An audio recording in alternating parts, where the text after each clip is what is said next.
Clara Bennett slammed the cleaver down so hard the old counter split clean through, and 25 plucked chickens stared up at her like an accusation. $2. That was what Thomas Whitaker had offered her, $2 to save a man's whole life's work from vultures in tailored coats. She wiped her hands on her apron jaw, tight eyes burning. "You tell those buyers," she whispered to the empty kitchen, "that today they don't just buy a ranch. Today, they pay for what they tried to steal." Before we go any further, if stories like this one about ordinary women finding their worth against impossible odds speak to something in you, go ahead and hit that subscribe button now and stay with me all the way to the end. Drop a comment and tell me what city you're watching from tonight. I love seeing how far these stories travel. Now let's go back to where it all began. The cleaver came down again and again, until the sound of steel against wood was the only thing keeping Clara Bennett from screaming. 25 chickens. One day, $2. She had heard worse offers in her life. She had heard crueler ones, too. But something about the way Thomas Whitaker had said it, flat apologetic, like a man already certain he was asking too much of a woman he'd judged unworthy of more, had settled into her chest like a stone she couldn't spit out. "You keep at that counter like it insulted your mother," a voice said from the doorway. Clara didn't look up. "Mr. Whitaker, I didn't hear you come in." "Nobody hears me anymore. House this quiet, a man starts to disappear in it." Thomas Whitaker stood with his hat in his hands, turning the brim over and over between his fingers, a habit Clara had already learned meant he was working up to say something he didn't want to say. "I came to tell you the buyers are arriving a day early." The cleaver stopped midair. "A day early," Clara repeated. "Edward Caldwell sent word this morning. Says he wants to look the land over before the others get here. Wants first pick of the conversation, I reckon." Thomas's mouth twisted, not quite a smile. "Man like that doesn't do anything by accident." Clara set the cleaver down, slow, deliberate, the way she did everything when her mind was racing faster than her hands could keep up with. "Then we don't have until tomorrow evening. We have until tomorrow noon." "Ma'am, I never asked you to move mountains. I asked you to fry some chicken. You didn't ask me anything, Mr. Whitaker." Clara turned to face him fully now, flour dusting her forearms, her braid coming loose at the temple. "You told me what you needed, and I told you I'd do it. There's a difference, and I intend to honor my half." Thomas studied her a moment. Whatever he saw in her face, it stopped whatever he'd been about to say next. Instead, his shoulders dropped an inch, the fight going out of them. "There's a man coming by this afternoon you ought to know about. Before he gets here and decides to introduce himself." "Who?" "Silas Grath, runs the bank in town. Also happens to be the man who called my note due 8 months early right after a winter that killed 40 head of my cattle." Thomas's voice had gone low, careful, like a man handling something sharp. "I don't know why he did it. I've paid every debt I've ever owed on time every season for 15 years. Then one morning, I get a letter saying the terms changed, and I've got 90 days instead of 2 years. Clara's hands had gone still on the counter. "That's not banking, Mr. Whitaker. That's a man clearing land he wants for himself." "I've thought the same thing. Can't prove it." He set his hat back on his head hard, like he was trying to press the thought down with it. "Just wanted you warned. He's got a way of talking to people that makes them feel smaller than they are. I won't have him talking to you that way in my kitchen." Something moved behind Clara's eyes, old and tired and familiar. "Mr. Whitaker, I've been made to feel small by better men than a small-town banker. I expect I'll survive the conversation." "Didn't say you wouldn't survive it. Said I won't allow it." The words landed strange in the quiet kitchen. Clara didn't know what to do with a man defending her before the insult had even been spoken. Nobody had done that in a long time. Not in St. Louis. Not anywhere she'd been since. "Get back to your fences, Mr. Whitaker," she said finally, turning back to the counter because it was easier to face the chickens than to face whatever was rising in her chest. "I've got 25 birds, and half the time I thought I had." He lingered a moment longer in the doorway. "Clara." She glanced back. "Thank you," he said. Simple, no flourish. Most folks in this town wouldn't have said yes to this job. Not for $2. Not for 20. Most folks in this town, Clara said quietly, never had to learn what I've had to learn about what a person's worth looks like when everything else has been stripped away. He didn't ask what she meant. He just nodded like a man who understood that some doors weren't meant to be pushed open, only left unlocked in case she chose to walk through them herself one day. Then he was gone. Boots on the porch steps, and Clara was alone again, with 25 chickens and a debt that wasn't hers to carry, but somehow felt like it had become hers anyway. She thought about St. Louis while she worked.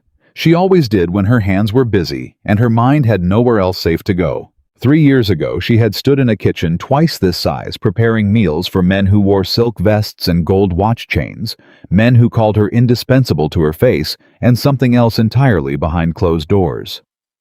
She remembered the missing silverware. She remembered the housekeeper's accusing eyes. She remembered standing in the parlor while the lady of the house declared loud enough for the whole staff to hear that a woman of Clara's size and background couldn't be trusted around fine things, as though her body were evidence of her character, as though 300 pounds of flesh meant 300 pounds of guilt. They never found the silverware. Years later, she'd heard through a traveling preacher that the lady's own nephew had been caught pawning family silver in another city entirely. By then, it hadn't mattered.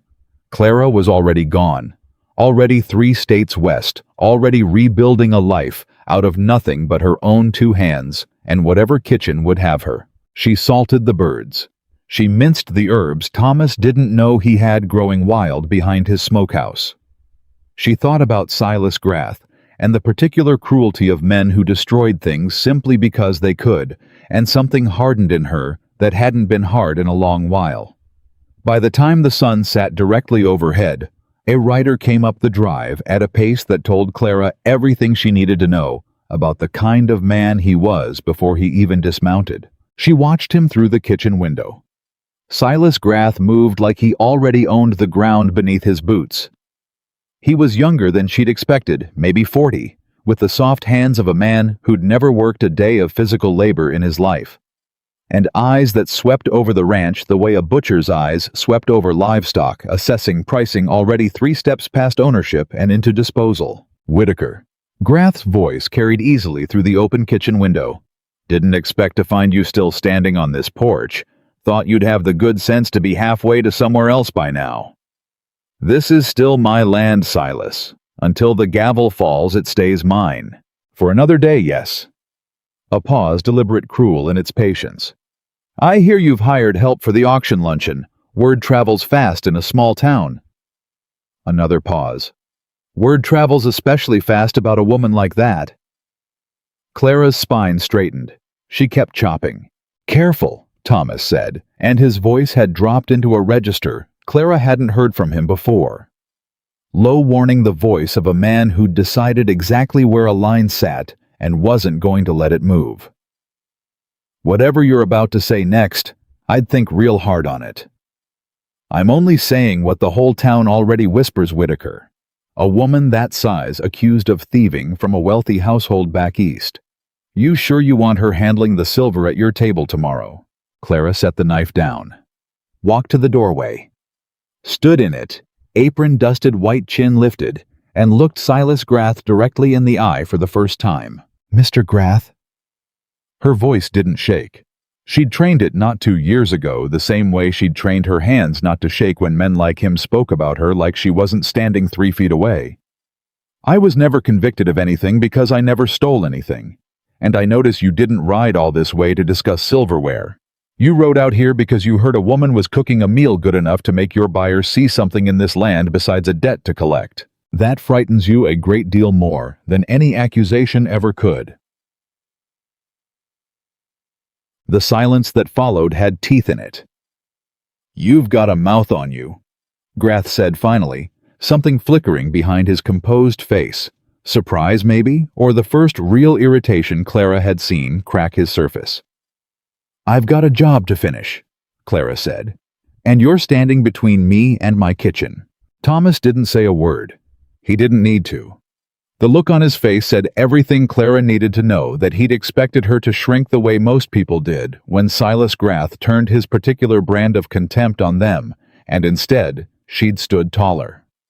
Grath mounted his horse without another word, but he paused at the top of the drive looking back at the ranch house with an expression Clara couldn't quite name. Calculation, maybe. Or the beginning of doubt. "Tomorrow noon," he called back. "Don't disappoint the buyers, Whitaker. They came a long way to take what's owed them."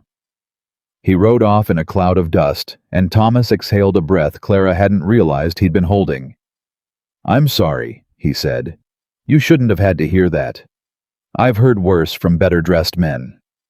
Clara turned back toward her kitchen. "He's afraid, Mr. Whitaker." "Afraid of what? He holds every card." "He holds paper," Clara corrected. "Paper isn't the same as truth, and men like Silas Grath know the difference even when they pretend not to. He didn't ride all this way to insult me. He rode all this way because somebody told him the meal being prepared on your ranch tomorrow might change how his buyers see this place. And he's right to worry." She picked the knife back up. "Because it will." Thomas stood in the doorway a long moment watching her work, and something in his face had shifted the exhausted resignation of a man expecting to lose everything, replaced however faintly by something that looked almost like hope. "Clara. Why'd you say yes to all this? $2 isn't near what you're worth, and we both know it." She didn't answer right away.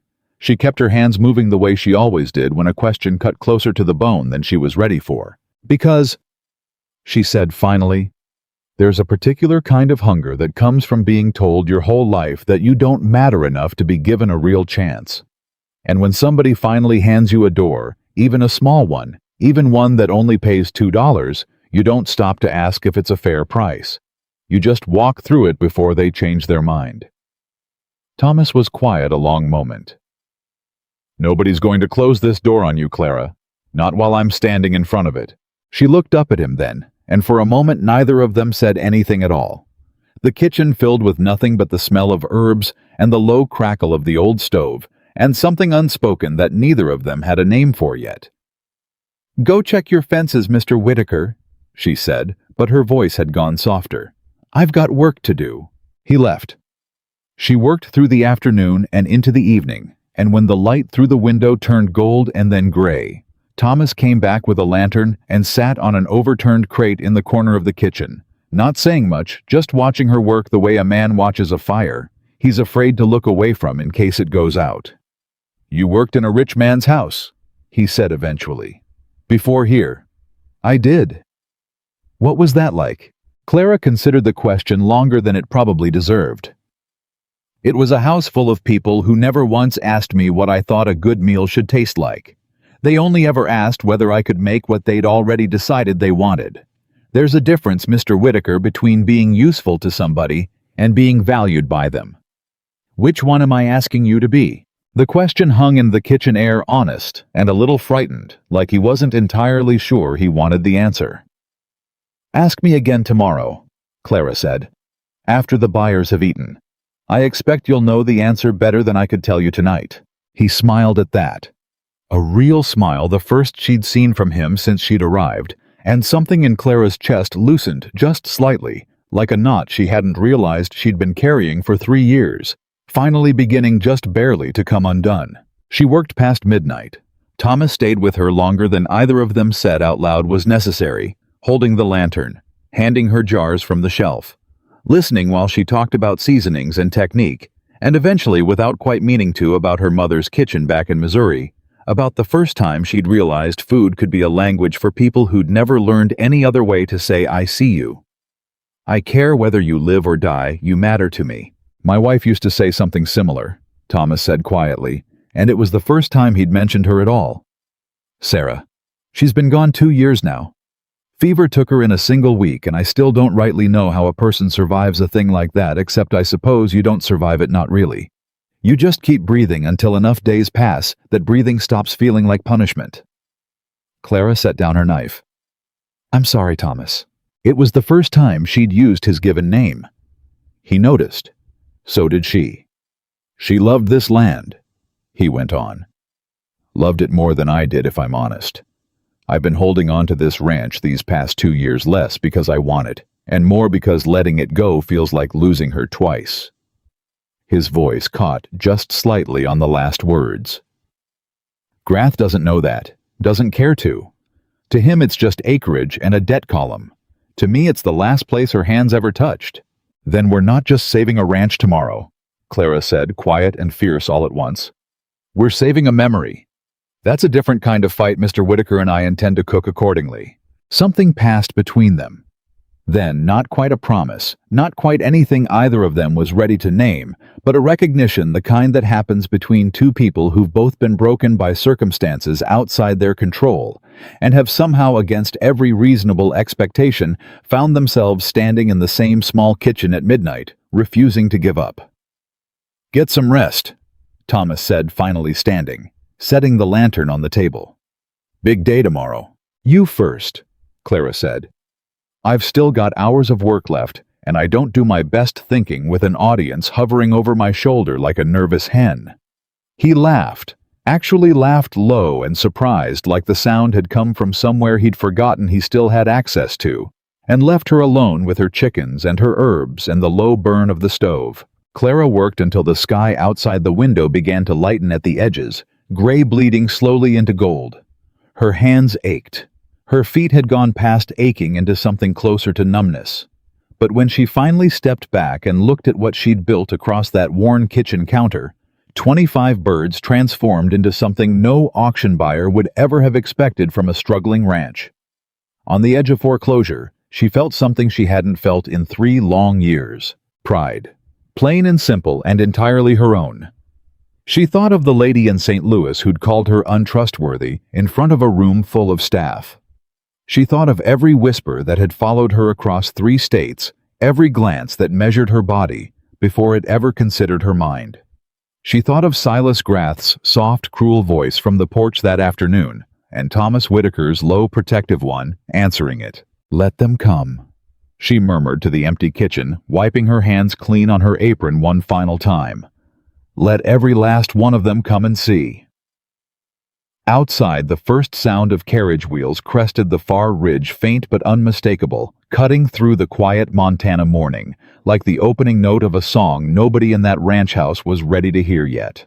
Clara Bennett squared her shoulders, untied, and retied her apron with hands that had finally stopped shaking sometime around 3 in the morning, and turned to face whatever the day intended to bring. The carriages crested the ridge one after another, black wheels churning up dust that caught the morning light like smoke off a distant fire, and Clara Bennett watched them come from the kitchen window with her hands still raw from 3 hours of work and her heart beating a rhythm she refused to let anyone see.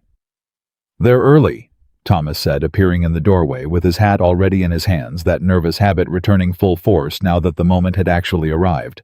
Grath told you they would be. Clara wiped her palms on her apron one final time. Man like that doesn't warn you out of kindness, Thomas. He warns you so he can watch you squirm beforehand. Then I reckon we ought to disappoint him. Clara almost smiled. Almost. I reckon we ought to do a great deal more than that.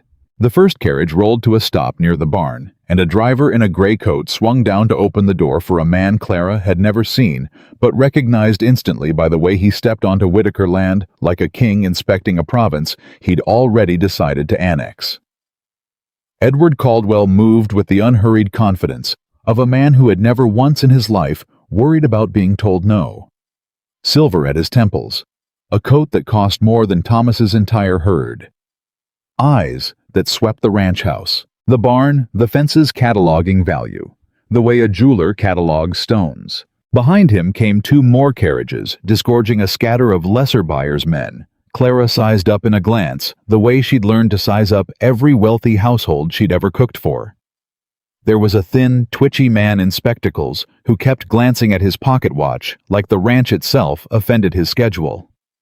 There was a heavyset man with tobacco stains on his collar who laughed too loud at nothing in particular. And there was a woman. Clara's breath caught before she understood why. The woman stepped down from the third carriage unassisted, waving off the driver's offered hand with the brisk irritation of someone who'd been waving off unwanted help her entire life. She was perhaps 50, silver-streaked dark hair, pinned severe beneath a traveling hat, and she carried herself like a woman who had buried at least one husband and outlasted every person who'd ever doubted her ability to do so. Josephine Hargrove, Thomas murmured, following Clara's gaze. Owns half the freight lines running out of Helena. Don't let the widow's black fool you. She's sharper than every man standing in this yard combined. Clara filed the name away and returned her attention to the porch where Silas Grath had materialized, as if he'd been waiting in the shadows for exactly this moment, which Clara suspected he had. "Mr. Caldwell?" Grath's voice carried across the yard, warm as poisoned honey. "Glad you could make the early hour. I thought it best you see the property before certain arrangements were made too comfortable for the occasion." Edward Caldwell's gaze didn't waver from the ranch house. "Arrangements, Mr. Grath. Nothing worth troubling yourself over." Grath's smile didn't reach his eyes. "Only that Whitaker's hired some help for the midday meal. I'd hate for you to base your impression of this land on a plate of fried chicken rather than the soil beneath your boots." Clara's spine went rigid at the kitchen window. "Is that so?" Caldwell's voice carried no particular heat, but something in it made Grath's smile falter just slightly. "I've bought 40 properties in this territory, Mr. Grath, and I've learned that a man who tells me not to trust my own senses is usually a man hoping I won't use them." Grath's jaw tightened. "I only meant—" "I know what you meant." Caldwell turned toward the barn, already walking, already assessing. "Show me the water rights first. Then I'll decide for myself what to make of the food." Thomas exhaled slowly beside Clara. "That's one small mercy." "Don't celebrate yet," Clara said, already turning back toward her stove.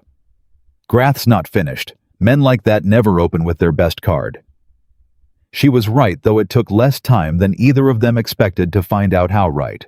The buyers spread across the property in small clusters, Thomas trailing Caldwell and answering questions about grazing acreage and river access with the careful, controlled voice of a man determined not to sound as desperate as he felt. Clara stayed in the kitchen, plating the first course, listening through the open window to fragments of conversation drifting in on the breeze.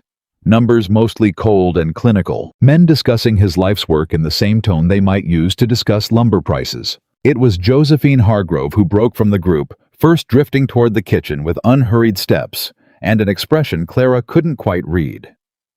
"You're the cook," Josephine said, stopping in the doorway, her sharp eyes moving over the platters Clara had arranged along the counter. "I am, ma'am. Grath made a point of mentioning you before we'd even climbed down from the carriages. Struck me as strange a man wasting breath warning wealthy buyers away from chicken." Josephine's gaze lifted from the food to Clara's face, and something shifted there, a flicker of recognition that made Clara's stomach drop straight through the floor. "Have we met before, Mrs. Bennett? Clara Bennett?" Clara kept her voice even through sheer force of will. "I don't believe we have, ma'am." "St. Louis?" Josephine said slowly, like she was turning the word over, testing its weight. "You worked in St. Louis." The kitchen went very quiet.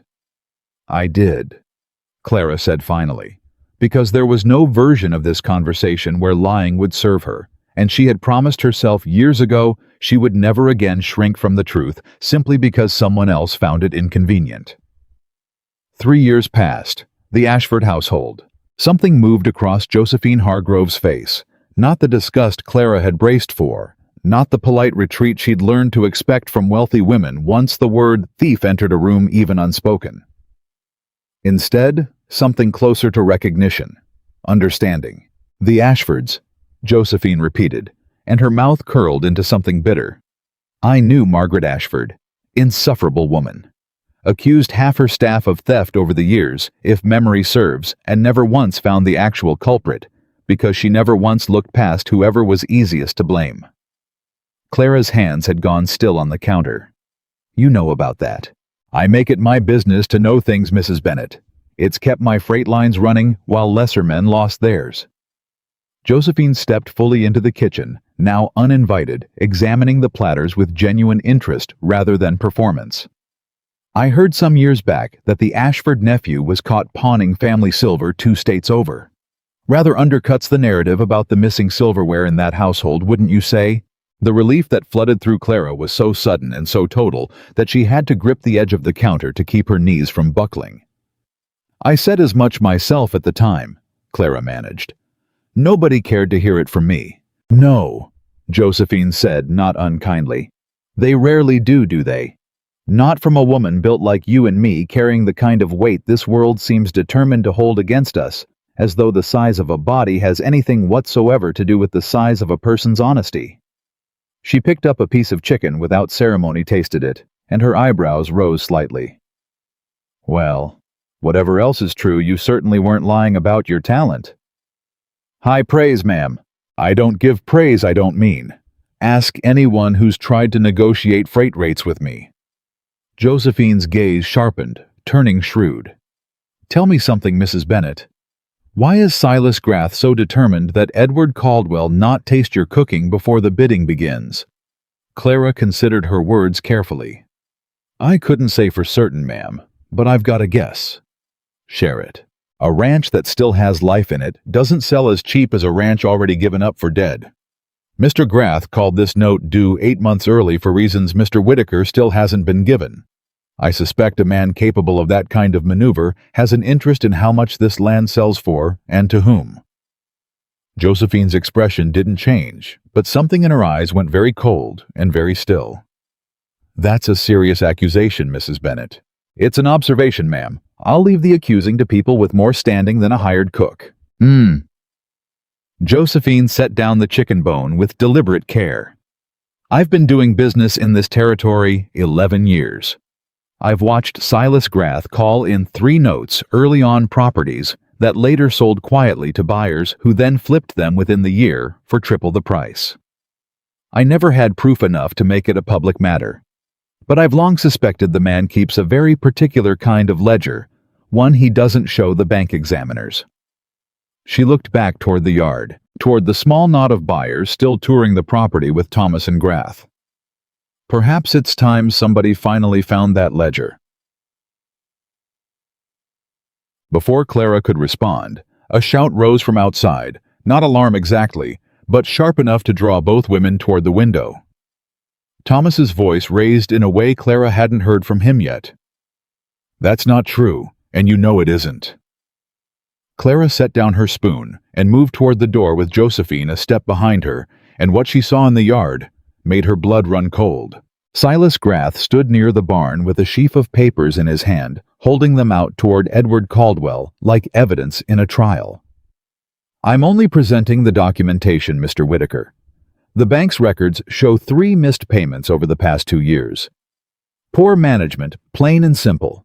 I'd hate for Mr. Caldwell to invest in a property with a history of financial instability without full disclosure.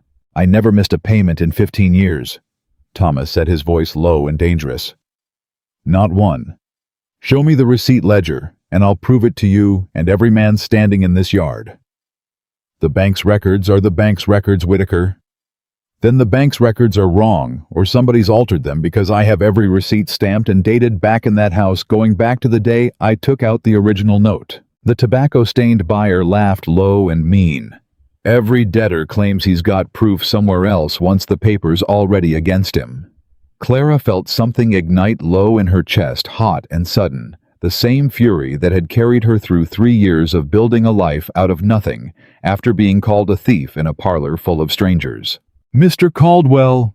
Her voice cut across the yard before she'd fully decided to speak, carrying with a clarity that stopped every conversation at once. Every head turned. Grath's face went tight and pale. You have something to add, Mrs. Bennet. Caldwell's tone was measured curious rather than dismissive, which Clara understood was itself a small miracle. I do, sir. Mr. Whittaker keeps his receipt ledger in the study second drawer of the desk, bound in brown leather. I've seen it myself working in that house these past 2 days.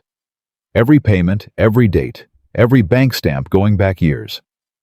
If Mr. Grath's records disagree with paper, Mr. Whittaker can produce this very minute. I'd wager the discrepancy belongs to the bank's ledger, not the rancher's. Grath's composure cracked just slightly. This is hardly the business of hired kitchen help. No? Josephine Hargrove said, stepping forward with the unhurried authority of a woman who had spent decades making men twice her size back down in negotiating rooms.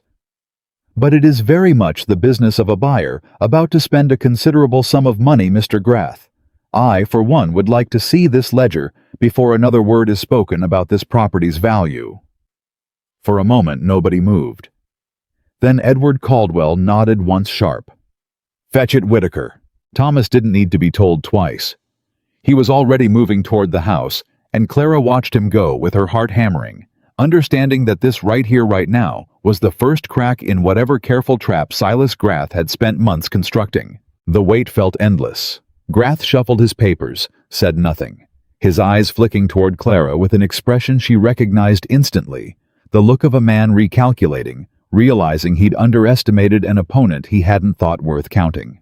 Thomas returned with the ledger, and Caldwell took it without a word, flipping through pages of careful dated entries, while the buyers crowded close to look over his shoulder. 15 years, Caldwell murmured, running a finger down a column of figures. "Every payment accounted for. Every stamp matches bank dates I recognize from my own dealings with this institution." He looked up, and his gaze found Grath with something considerably colder than curiosity now. "This ledger contradicts your documentation entirely, Mr. Grath. Care to explain that?" "Clerical error," Grath said quickly. "Happens more often than you'd think in a small-town bank. 3 separate missed payments, all clerical error." Caldwell's eyebrow lifted a fraction. "That's a great deal of error for one institution." Silas Grath's mouth opened, opened again, and for the first time since he'd arrived, Clara watched the man's composure genuinely falter. "I'll have the discrepancy investigated, of course. In the meantime, the auction proceeds as scheduled." "The auction," Josephine Hargrove said mildly, "proceeds as I decide it proceeds, Mr. Grath, given that I intend to bid, and I have no interest in bidding on falsified debt figures." Grath's eyes flicked to Caldwell, seeking an ally, but Caldwell only closed the ledger with a soft final sound and handed it back to Thomas. "Well?" Caldwell's voice had taken on a different quality. Now, less certainty, more genuine curiosity, the voice of a man whose calculations had just been forced to accommodate an unexpected variable. "It seems I came a day early for more reasons than I anticipated." He glanced toward the kitchen, toward the platters, still steaming faintly in the midday light. "Mrs. Bennet, I believe you've earned the right to feed us before we discuss numbers any further." Clara felt something in her chest loosen for the first time since the carriages had crested the ridge. "Right this way, sir?" The buyers moved toward the long table Thomas had set beneath the oak tree, and as they walked, Clara caught Silas Grath's eye across the yard. One brief burning look promising nothing good before he schooled his expression back into careful neutrality and followed the others toward the table. Thomas fell into step beside Clara as they walked back toward the kitchen for the next course. "You saved me back there." "I told the truth," Clara said. "That's all. The truth has a way of saving people when somebody's finally willing to speak it out loud. Still, thank you." His voice dropped lower, something raw beneath the words. "I don't know how I'd have gotten through this day without you standing beside me." "You'd have found a way."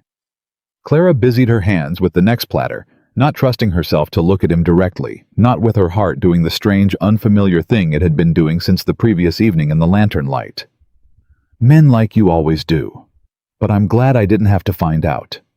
She didn't see the small private smile that crossed Thomas Whitaker's face at that, but she felt the warmth of it anyway, the way you feel sunlight through a closed window. The meal that followed unfolded like a slow unraveling of every assumption the buyers had carried onto Whitaker land that morning. Clara served the roasted chickens with a sauce built from wild herbs and vinegar, and Patience alongside dishes of stewed vegetables and fresh bread she'd baked before dawn, and she watched carefully quietly, the way she'd learned to watch wealthy tables her entire working life as each bite chipped away at the story Silas Grath had spent weeks constructing about a ranch not worth saving. The twitchy man in spectacles, whose name turned out to be Harold Pruitt, set down his fork after the third bite and stared at his plate like it had personally offended his expectations. "This is remarkable." "It's chicken," the tobacco-stained man said, though even he'd cleared half his plate already. It is emphatically not simply chicken Reeves. Pruitt gestured with his fork, animated now in a way that seemed entirely at odds with his earlier impatience. There's a depth to this sauce I haven't tasted outside of Chicago. Where did you train Mrs. Bennett? I didn't train anywhere formal, sir. I learned from my mother, and I learned more from necessity cooking for households that expected excellence and offered very little instruction on how to achieve it. Necessity, Josephine Hargrove repeated, something approving in her tone. The best teacher there is in my experience. Certainly taught me more about running freight lines than any tutor my late husband ever hired. Edward Caldwell had said little throughout the meal, methodically working through his plate with the focused attention of a man conducting an investigation, rather than simply eating lunch. And when he finally spoke, the table quieted to hear him. Mr. Whitaker. Caldwell set down his utensils with precise care. I came here today prepared to buy a struggling ranch at a depressed price, tear down what wasn't profitable, and rebuild it according to my own designs. That's been my business model for a decade, and it served me well. Thomas's jaw tightened, bracing for whatever came next. But I find myself reconsidering, Caldwell continued. A property with 15 years of consistent management water rights this strong and apparently... His gaze flicked briefly toward Clara. Resources I hadn't accounted for isn't the depressed asset Mr. Grath led me to believe it was. Grath, seated at the far end of the table, went very still. Mr. Caldwell, I assure you my valuation was... Your valuation, Caldwell interrupted, mild but final, appears to have been based on a debt ledger that doesn't match the rancher's own records, presented by a man who seemed remarkably eager to discredit the one person on this property capable of demonstrating its actual worth. I've built my fortune on being suspicious of exactly that combination of circumstances, Mr. Grath. A tense silence settled over the table. Clara, standing near the head of it with an empty serving dish in her hands, felt the moment stretch taut as a fiddle string. Then Silas Grath smiled, thin, cold, recovering some measure of his earlier confidence. Gentlemen, ladies, I understand the sentiment at this table. A fine meal, a warm afternoon, a rancher's earnest speech about his 15 years of hard work. It's a compelling story. His eyes cut toward Clara, sharp as a blade. But sentiment doesn't clear a debt. The note comes due in 4 days, regardless of how good the chicken tastes. And unless someone at this table is prepared to pay off the full balance today, the auction proceeds as scheduled on schedule at the price the market determines. How much, Josephine Hargrove asked, is the full balance? Grath hesitated, clearly not having expected the question to be asked so directly so soon. $2,200. A murmur moved through the buyers. Thomas's face had gone pale. That's considerably more than the property's assessed at given the depressed price you quoted us in the auction notice, Caldwell observed. The note includes accrued interest penalties for the missed payments we discussed. Missed payments, Josephine cut in, voice like a blade drawn from its sheath. Which Mr. Whitaker's ledger directly contradicts, and which you yourself just admitted might be clerical error. I'd think very carefully before quoting figures built on numbers you can't currently substantiate, Mr. Grath. Grath's composure, so carefully maintained through the entire meal, finally began to slip in earnest. The auction proceeds as scheduled. That's not negotiable. Everything is negotiable, Caldwell said quietly, when enough interested parties disagree with the terms. Clara watched the exchange with her heart in her throat, understanding that something important was happening here, something larger than a single meal or a single afternoon, though she couldn't yet see the whole shape of it.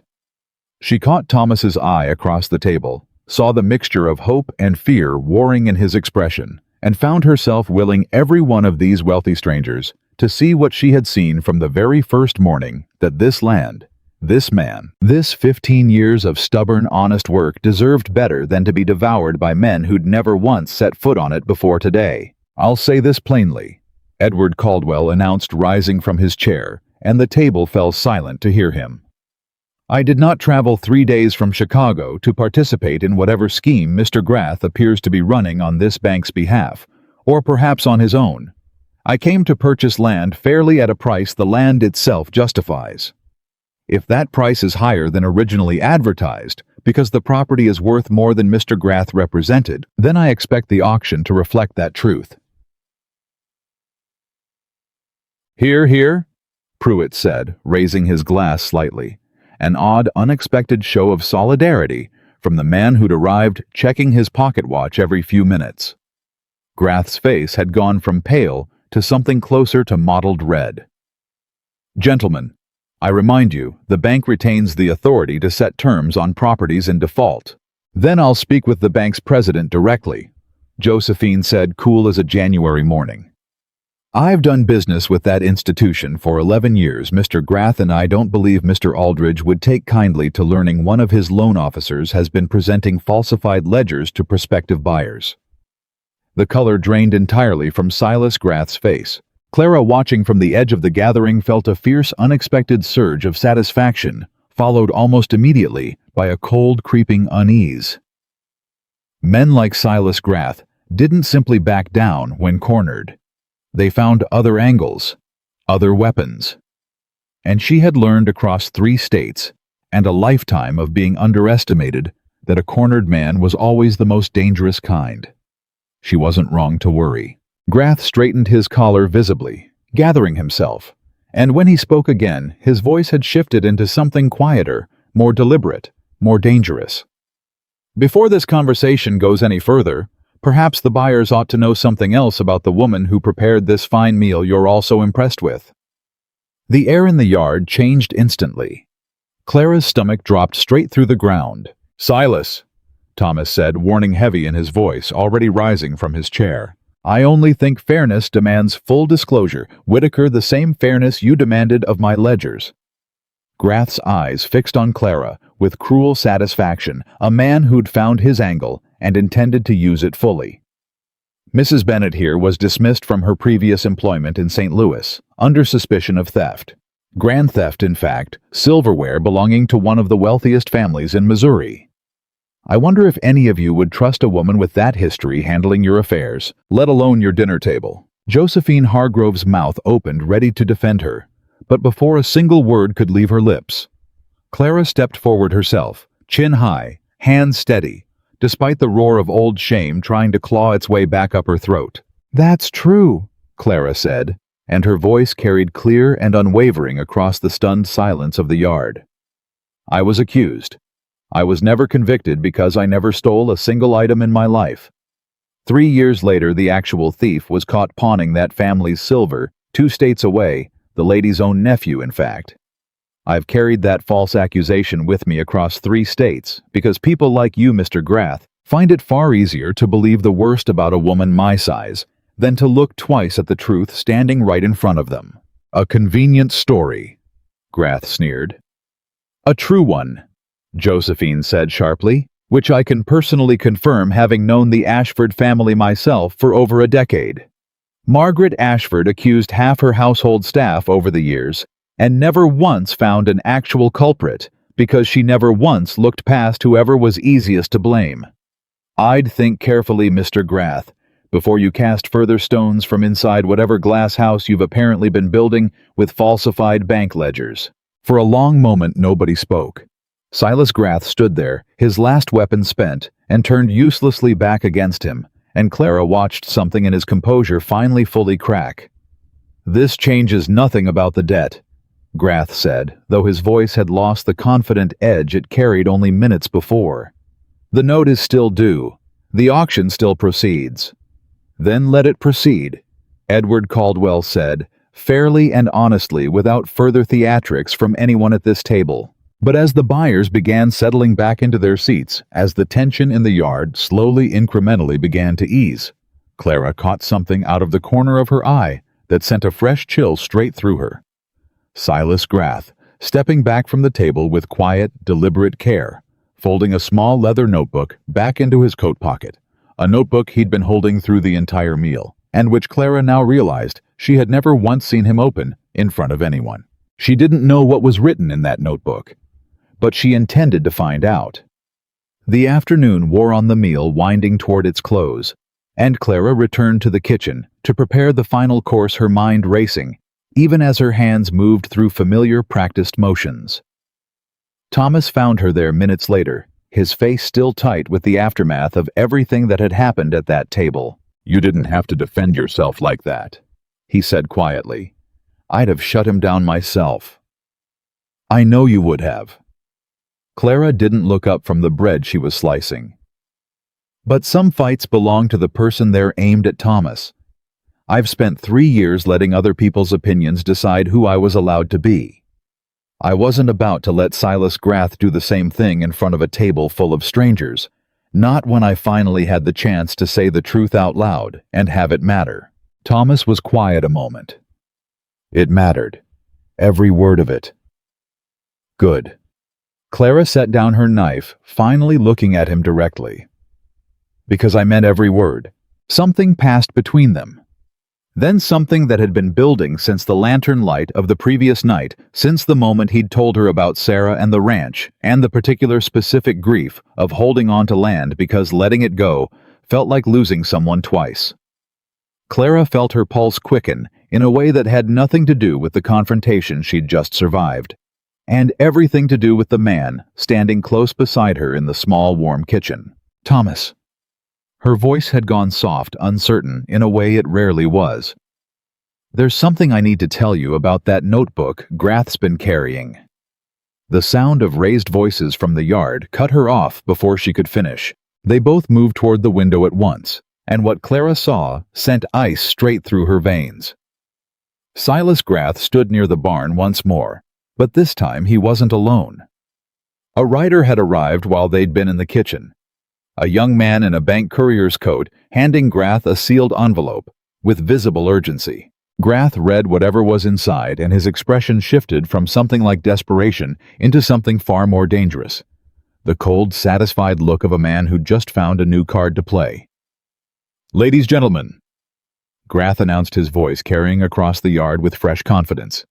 "I've just received word from the bank president himself, Mr. Aldridge, regarding certain irregularities raised at this table today." Thomas's hand found Clara's arm gripping tight. "That can't be good." "No," Clara said slowly, watching Grath's face, reading the cruel satisfaction there, like a woman who'd learned to read danger in the smallest human expressions. "I don't believe it is." Grath held the letter aloft like a trophy. "Mr. Aldridge confirms the bank's records stand as originally presented. Furthermore, given the disruption caused today by unsubstantiated accusations against a bank officer, he's authorized me to move the auction forward immediately this very hour, rather than allow further delay." "That's absurd," Josephine snapped, rising from her chair. "You cannot simply—" "I can, Mrs. Hargrove, and I will. The terms of the original note grant the bank discretion over auction timing in cases of default." Grath's smile had returned in full cold force. "Mr. Whitaker's 15 minutes of sympathy have run their course. The gavel falls within the hour, gentlemen, ladies, whether Mrs. Bennett's chicken sat well with you or not." Edward Caldwell's expression had gone carefully unreadable, calculating something Clara couldn't guess at. Josephine Hargrove looked ready to march across the yard and strangle Silas Grath with her own gloved hands. And Thomas Whitaker stood frozen in the kitchen doorway, every hard-won gain of the past hour threatening to collapse in an instant beneath the weight of one triumphant banker's letter. Clara's mind raced, circling back to the small leather notebook she'd watched Grath tuck away, to Josephine's suspicion about a hidden ledger, to the desperate cornered look that had flashed across Grath's face only minutes before this courier arrived so conveniently in his moment of greatest need. "Thomas," she said quietly, urgently, her hand finding his sleeve. "That letter arrived awfully fast for a man supposedly just now sending word to his bank president.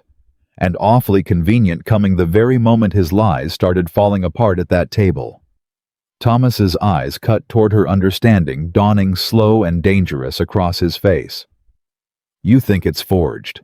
"I think," Clara said, watching Silas Grath cross the yard toward the auction block with the confident stride of a man who believed he'd already won, "that a man desperate enough to falsify a debt ledger is a man desperate enough to falsify a letter, and I intend to find out exactly what's written in that little notebook he's been guarding so carefully all afternoon." Outside, the auctioneer Grath had brought along began setting up his stand near the barn, calling for the buyers to gather. his voice carrying the flat, businesslike cadence of a man about to sell off 15 years of another man's entire life in the space of a few short minutes. And Clara Bennett, staring out at the gathering crowd, with her heart hammering and her mind racing, through every possibility understood with sudden, terrible clarity that whatever chance they had left to save this ranch was about to disappear faster than any of them were prepared for. The auctioneer's stand went up fast. Too fast, Clara thought, watching from the kitchen doorway as a stranger in a checkered vest hammered a wooden block into the dirt, like a man racing a clock only he could see. Buyers drifted toward it in twos and threes, murmuring, and Silas Grath stood near the front of the gathering crowd with that folded letter still clutched in his hand like a winning card he couldn't wait to lay down. Thomas. Clara's fingers dug into his sleeve. Don't let them start this. Not yet. How am I supposed to stop a bank-ordered auction, Clara? I don't have the authority. You don't need authority. You need time. She was already untying her apron and tossing it over the back of a kitchen chair, her mind working faster than her feet could carry her. Every liar makes a mistake when he's rushed. Grath's rushing. That means he's scared of something, and scared men leave doors open they didn't mean to. She crossed the yard with a purpose that drew eyes Thomas half a step behind her and reached the gathering just as the auctioneer raised his gavel for the opening call. Mr. Grath! Clara's voice rang out clear enough to stop the auctioneer's hand mid-swing. Before this begins, I wonder if you'd indulge a simple question from the woman who cooked your lunch. A ripple of amusement moved through the buyers. Grath's face tightened. This isn't the time for kitchen chatter, Mrs. Bennett. It'll only take a moment. Clara stepped closer, close enough to see the fine sheen of sweat that had broken out along Grath's hairline despite the cool afternoon. That courier who rode in not 20 minutes ago. Where'd he come from? From the bank, obviously. Which bank? The one in town's a good 2 hours' ride from here, even on a fast horse pushed hard. Clara let the silence stretch, watching Grath's throat work. Funny thing is, I've been standing near that kitchen window most of the afternoon, and I never once heard hoofbeats coming up that drive before he arrived. Only after. Like he'd been waiting somewhere closer for a signal. Josephine Hargrove's head turned sharply toward Clara. That's a fair observation. It's speculation. Grath snapped, but his voice had lost its earlier polish. Then it's easily disproven. Edward Caldwell's voice cut through calm and merciless as a closing ledger. Where is this courier now, Mr. Grath? I'd like to ask him myself, which route he took, and how long it required. A pause. A beat too long. He's already departed, Grath said. Bank business waits for no man. How convenient, Josephine murmured. Clara felt the crowd's attention shifting like a tide beneath her doubt, seeping into places where Grath's confidence had stood only minutes before. She pressed forward before the moment could slip away. Mr. Grath, that notebook in your coat pocket. The little leather one you've been guarding all afternoon like it was made of gold. Might I ask what's written inside it? Grath's hand moved instinctively toward his coat, then stopped, aware suddenly of how many eyes had followed the gesture. That's private banking correspondence. None of your concern. Private correspondence a man carries to a chicken lunch and a land auction, Clara said softly, and won't let out of his sight for even a moment. That's a peculiar kind of private, Mr. Grath. I don't answer to a cook. No, Thomas said, stepping up beside Clara, now his voice carrying a low, dangerous edge Clara hadn't heard from him before. But you'll answer to Mr. Caldwell and to Mrs. Hargrove and to every buyer standing in this yard who's about to hand over good money based on whatever's written in that ledger. Show it, Silas. If there's nothing to hide, showing it costs you nothing. The crowd had gone very still. Grath's eyes darted from face to face, searching for an ally and finding none. Even Reeves, the tobacco-stained buyer who'd laughed off Thomas's protests only an hour before, had gone quiet, watching with narrowed, calculating eyes. I don't have to justify myself to a mob, Grath said, and there was real fear beneath the bluster now, thin and unmistakable. Nobody's mobbing you, Silas. Josephine's voice had gone very cold. We're simply asking a reasonable question a man with nothing to hide would answer in half a breath. It was Harold Pruitt who moved first, the twitchy, spectacled buyer, whose pocket watch impatience had marked him as the least likely person in the yard to take any kind of stand. He stepped forward now with an entirely different bearing, shoulders squared, voice steady. "Mr. Grath, I should perhaps have mentioned this earlier, but circumstances didn't call for it. I don't only buy land for personal investment. I serve in an official capacity as an inspector for the Territorial Land Office. I came here under a private capacity today at Mr. Caldwell's invitation, but I retain the authority to request financial documentation on any property under active foreclosure should irregularities be suspected." The color drained from Silas Grath's face so completely that for a moment Clara thought the man might actually faint where he stood. "You're an inspector," Grath managed. "I am. And I confess, Mr. Grath, the pattern of events this afternoon has raised precisely the sort of irregularities my office exists to investigate. Falsified debt figures, an unverifiable courier, a bank letter accelerating an auction under circumstances that conveniently silence a legitimate dispute." Pruitt's spectacles caught the afternoon light as he tilted his head. "I'll ask you once formally as a representative of the Territorial Land Office. Produce that notebook, or I will be compelled to halt these proceedings pending a full audit of every transaction you've conducted on the bank's behalf this past year." For a long suspended moment, nobody breathed. Then Silas Grath ran. It happened so fast that Clara barely registered the movement before it was already underway. Grath spinning on his heel, shoving past Reeves, breaking into a dead sprint toward the horses tethered near the barn, his coat flying open behind him. "Stop him!" Thomas shouted, already moving, but it was Clara, heavy-set, sturdy. 29 years of hard kitchen work behind her arms and legs, who reached the barn first, cutting across the yard at an angle that put her squarely between Grath and his horse. "You're not riding anywhere, Mr. Grath," she said, plain as a closed door, standing her ground as he skidded to a halt not 3 feet from her. "Get out of my way, you fat!"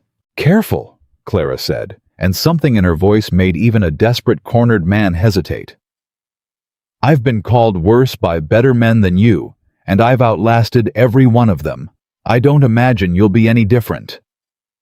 Grath's eyes darted past her, calculating, and Clara saw the exact moment he decided she was an obstacle small enough to shove through. He lunged. What happened next would be told and retold across 3 counties before the season turned. How Clara Bennett, a heavy-set woman, the whole town once dismissed as slow and unremarkable, planted her feet and caught Silas Grath by the collar of his fine coat with both hands, and used every ounce of strength built across a lifetime of hauling flour sacks and iron pots and 100-pound crates of vegetables, and simply did not let go. Grath swung wild, catching her cheekbone with a glancing blow that snapped her head sideways, and still she held on, dragging him down into the dirt with her own considerable weight behind the motion, pinning his coat beneath her knee while he thrashed and cursed and reached too late for something inside his jacket. "The notebook!" Clara gasped, breathless, her cheek already swelling. "Thomas, get the notebook!" Thomas reached them a heartbeat later, wrenching Grath's flailing arm still, while Pruitt and Reeves, of all people, closed in from either side to help pin the man fully to the ground. Josephine Hargrove arrived with her walking stick raised like a weapon, entirely prepared to use it, while Edward Caldwell simply stood back, watching the entire scene unfold, with the detached fascination of a man witnessing a business deal collapse in the most spectacular fashion he'd ever seen. Thomas pulled the small leather notebook free from Grath's coat pocket and stepped back, chest heaving. "Let me up!" Grath snarled from the dirt, still pinned beneath 2 grown men and Josephine's threatening cane. "You have no right." "I have every right," Pruitt said, adjusting his spectacles with remarkable composure for a man who just helped tackle a fleeing bank officer to the ground. "As I explained, Territorial Land Office. Open that notebook, Mr. Whitaker, if you would." Thomas's hands shook slightly as he flipped it open, and Clara, still catching her breath, one hand pressed gingerly against her throbbing cheek, leaned close enough to read over his shoulder. Names, property descriptions, dates, figures that didn't match anything in Thomas's own ledger. And beside each entry in Grath's own cramped, careful hand, A second column, smaller numbers, private numbers, the kind a man kept only for himself. The Delaney place. Thomas read aloud, his voice going hoarse. Foreclosed 18 months back. Sold at auction for $600. Resold 4 months later for $2,200. He flipped a page, his jaw tightening with every line. The Coswell Ranch. Same pattern. The Abernathy spread, same again. He looked up, and his eyes had gone hard as flint. This is every ranch Grath's called in early these past 2 years. Every single one bought cheap through a proxy buyer, then flipped for triple the price within months. Dinagito. Let me see that, Caldwell said, and for the first time since he'd arrived, real anger had crept into his controlled voice. He took the notebook, scanning the pages with quick, furious efficiency. These proxy buyers. Same name appears 4 times here. Cornelius Vane. I know that name, Josephine said slowly, something cold moving behind her eyes. Vane doesn't exist, Mr. Caldwell. Not as an actual rancher anyway. I made inquiries into him myself 2 years back when a freight contract fell through because a ranch I'd been courting for grazing rights sold out from under me to that very name. I never could locate the man in person, always dealt through intermediaries, always paid in bank drafts drawn on... She stopped, her gaze snapping to Grath, still pinned in the dirt. Drawn on this very bank, I'd wager. Grath said nothing. His silence was answer enough. You've been robbing your own borrowers, Thomas said, and the quiet fury in his voice was worse than any shout could have been. Calling in notes early on ranches you knew were vulnerable. Forcing distressed sales at rock-bottom prices to a buyer that doesn't exist, who's really just you hiding behind a false name, then reselling the land for triple once the panic's died down and nobody's asking questions anymore. You can't prove any of, I believe, Pruitt interrupted, calm and precise. This notebook proves rather a great deal, Mr. Grath. Enough certainly to warrant a formal investigation by the Territorial Land Office in cooperation with the bank's board of directors, who I suspect will be very interested to learn how their loan officer has been quietly defrauding this county's ranchers for 2 years running. The crowd had grown. Clara realized hands from the barn, a stable boy, even the auctioneer himself had drifted close, drawn by the commotion, and every one of them stood witness now to Silas Grath's careful, cruel scheme unraveling in the dirt of Thomas Whitaker's yard. Get him up, Caldwell said. Someone ride for the sheriff. Already done, Josephine said, and there was something almost pleased in her voice now. I sent my driver the moment Mrs. Bennett raised her question about the courier. Man's instincts told me something was off long before the proof caught up to it. Sheriff Dade ought to be along within the hour. Clara let out a breath she felt like she'd been holding for the better part of the afternoon, her cheek throbbing, her hands still trembling with the aftershock of the struggle. And Thomas turned to her with an expression she'd never seen on his face before. Something fierce and grateful and entirely undone all at once.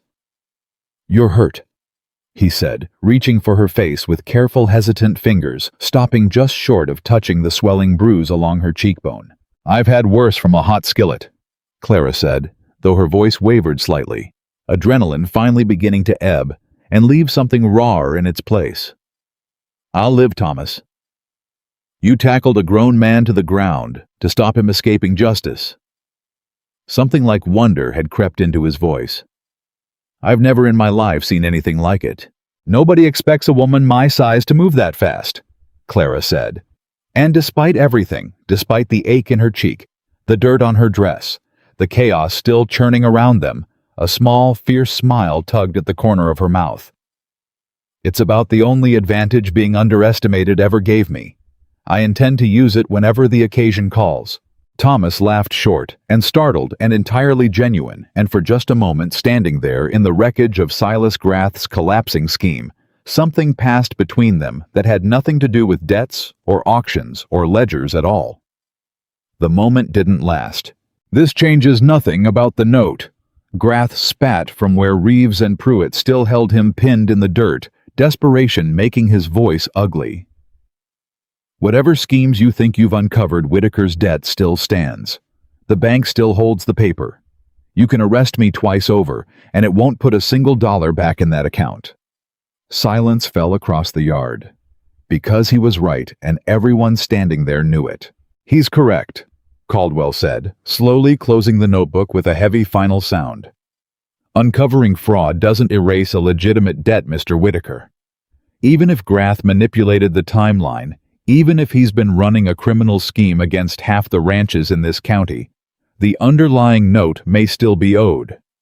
The bank will still expect payment or the property regardless of what happens to Mr. Grath personally." Thomas's shoulders sagged, the brief triumph of the moment collapsing beneath the weight of a truth none of them had quite reckoned with. "Then I've won a small justice and lost the ranch anyway." Clara's mind raced. There had to be some thread left to pull, some fact that could still turn this final piece. "Wait!" Her voice cut through the settling gloom. "Thomas, your ledger. The one that already proved Grath's default figures were false. If those figures were fabricated to begin with, if you never actually missed those 3 payments Grath claimed, then the accrued penalties and interest he added to inflate the debt to $2,200 were fabricated too."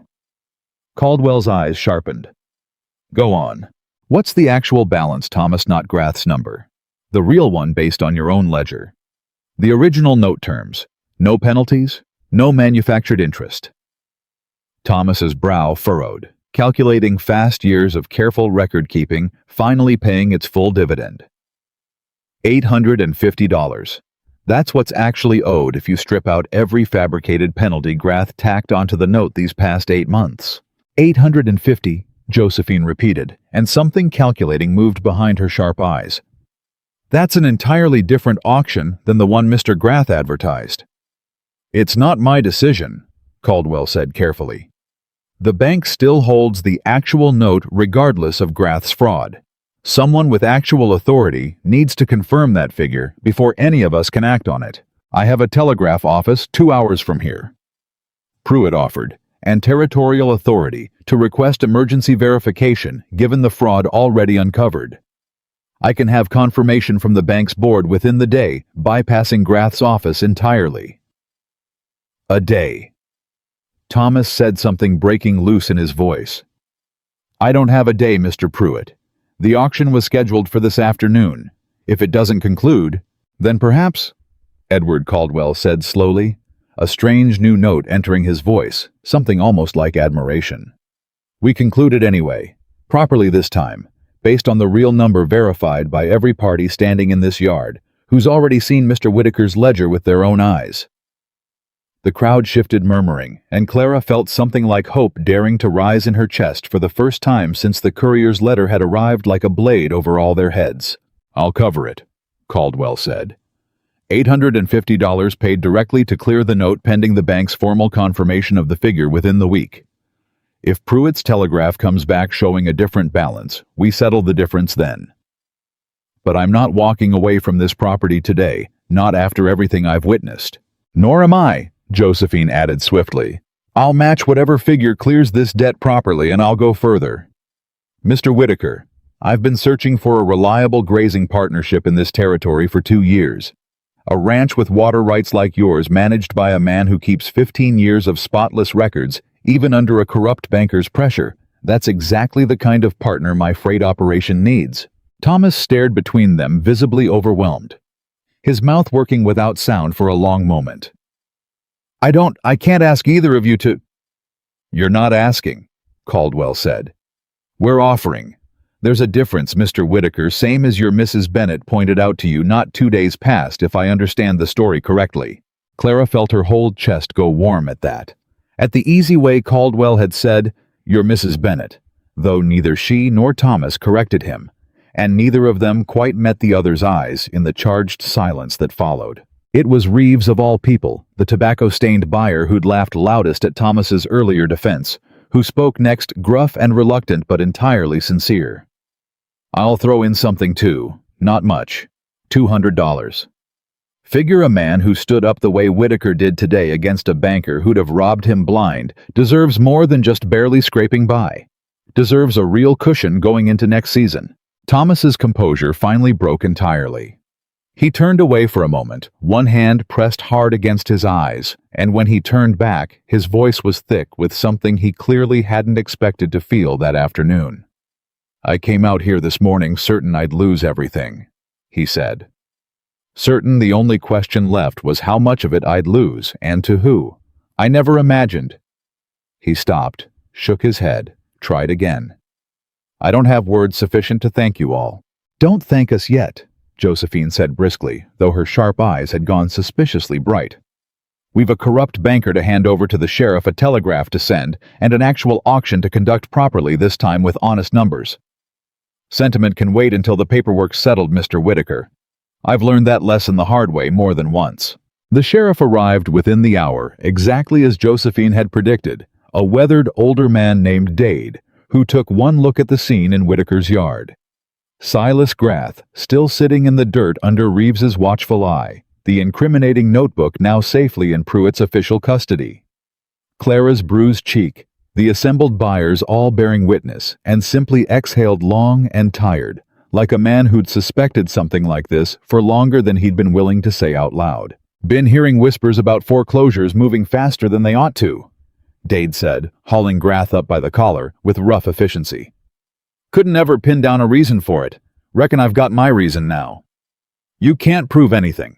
Grath tried one final time, though the fight had gone out of his voice entirely. "Son," Dade said not unkindly, "I've got a territorial land inspector, a freight magnate, a Chicago investor, and about 6 other witnesses who all just watched you try to outrun the truth on foot across an open ranch yard. I don't reckon proving anything's going to be much trouble at all." They led Grath away not long after, and Clara watched him go with a strange, complicated feeling settling in her chest.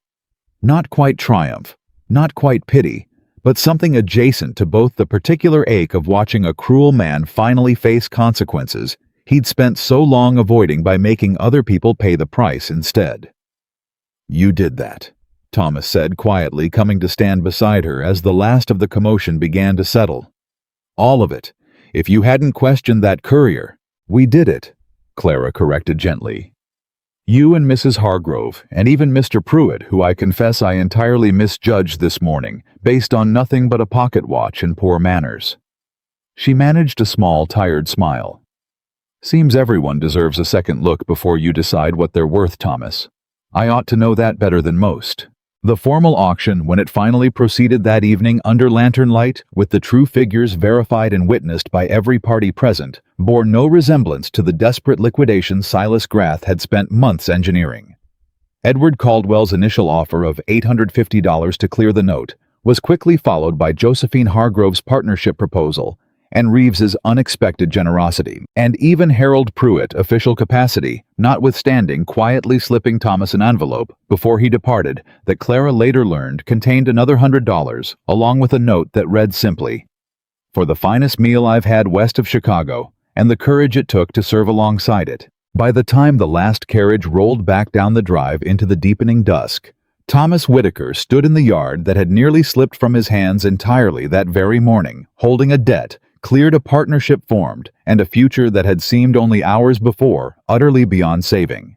Clara stood a little apart from him, exhaustion finally catching up with her all at once, her cheek throbbing, her hands raw, her whole body aching with the particular fatigue that came only after a day spent fighting for something worth fighting for. "Clara," Thomas's voice had gone soft, careful, in a way that made her pulse quicken despite everything. "I don't know how to repay what you did today. Not just the cooking. All of it. The truth you spoke at that table. The way you stood your ground against Grath physically when I couldn't reach you fast enough to help. You don't owe me anything, Thomas. I told you from the start I intended to honor my half of whatever bargain we struck. $2. He said, something rueful and disbelieving in his voice. "I offered you $2, and you gave me back my entire life." Clara didn't have an answer for that, not one she trusted herself to speak aloud, not with her heart doing that same, unfamiliar dangerous thing it had been doing since the lantern light of the night before.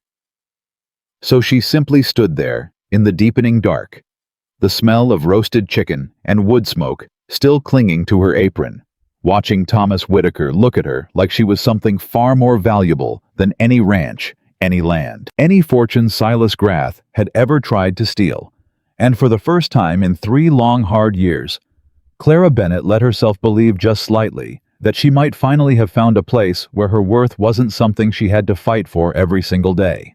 But even as the thought settled warm in her chest, a nagging unease stirred beneath it, because Grath's notebook had named 4 ranches, and only one of them belonged to a man who'd survived long enough to fight back. And somewhere out past the dark ridge line, Clara couldn't shake the feeling that whatever conspiracy had put that false name Cornelius Vane on so many stolen deeds was bigger and far from finished than anyone standing in that yard tonight had yet allowed themselves to fully understand. The unease Clara carried into that first quiet night didn't leave with the morning light. If anything, it sharpened the way a splinter works itself deeper the longer you ignore it. And by the time she'd risen before dawn to start the breakfast fires, she'd already decided she wasn't going to let it sit unspoken any longer. 3 other ranches, she said, setting a plate down in front of Thomas with more force than the eggs strictly required. That notebook named 4 properties, Thomas, yours and 3 others. We stopped Grath before he could finish what he started here, but nobody's said one word since yesterday about the families who already lost everything to that false name. Thomas set down his fork slowly. The Delaneys, the Coswells, the Abernathys. He said the names like he was tasting something bitter. I know all 3 families, Clara. Knew them anyway. Haven't seen a one of them since they packed up and left the territory. Left or were pushed? Does it matter which if the result's the same? It matters a great deal, Clara said, to the people it happened to. And it matters to whoever's left holding what Grath stole from them. She sat down across from him, her own breakfast forgotten. Somebody's got to find out where that money went, Thomas. Somebody's got to find out who Cornelius Vane really is, because I promise you that man exists somewhere wearing a real face, spending real money that used to belong to real families.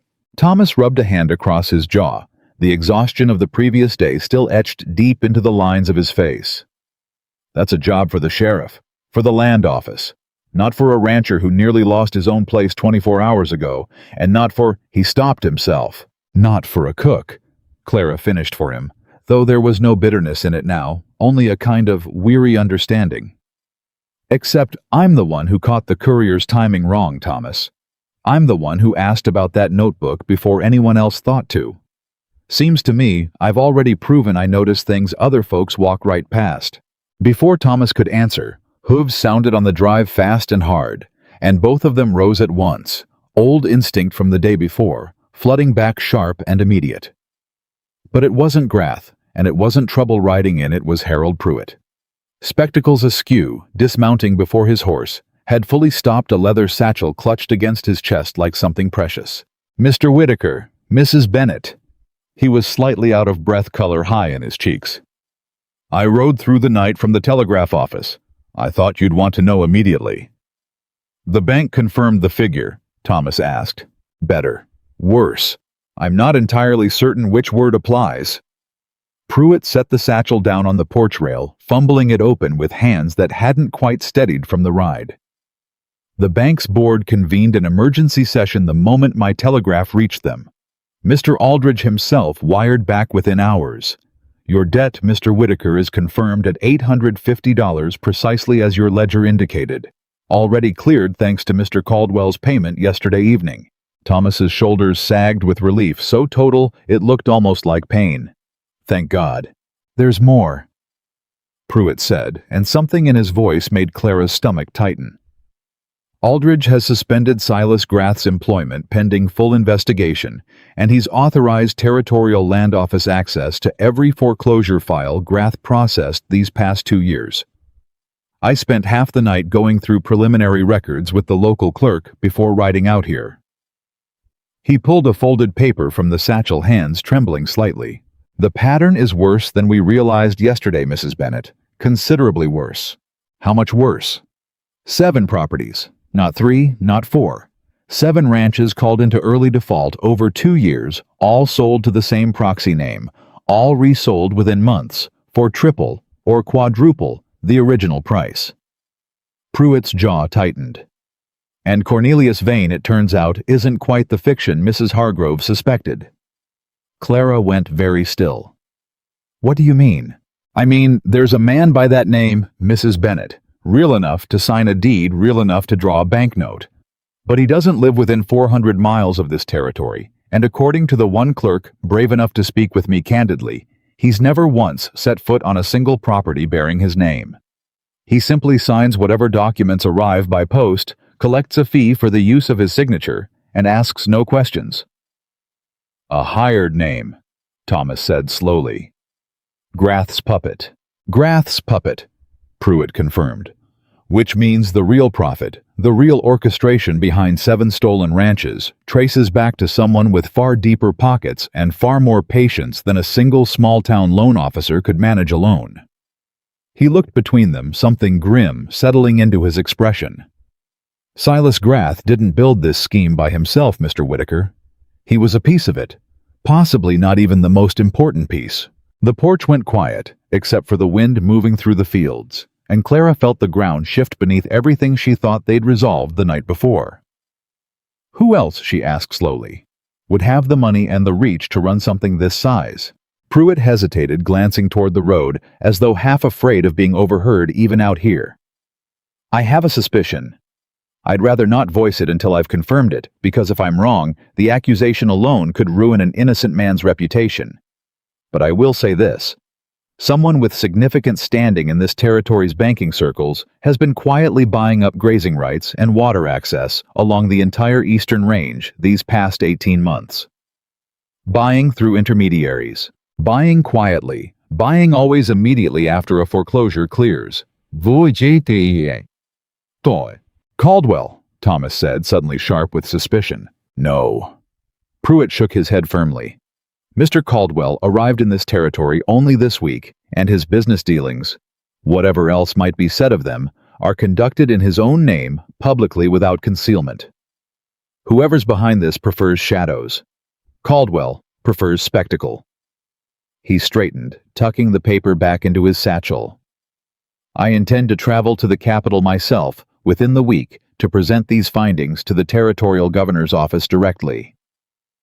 Grath's confession, once the sheriff finishes extracting it, and I suspect it won't take long, given the man's spine proved considerably weaker than his ambition should name names we haven't yet considered.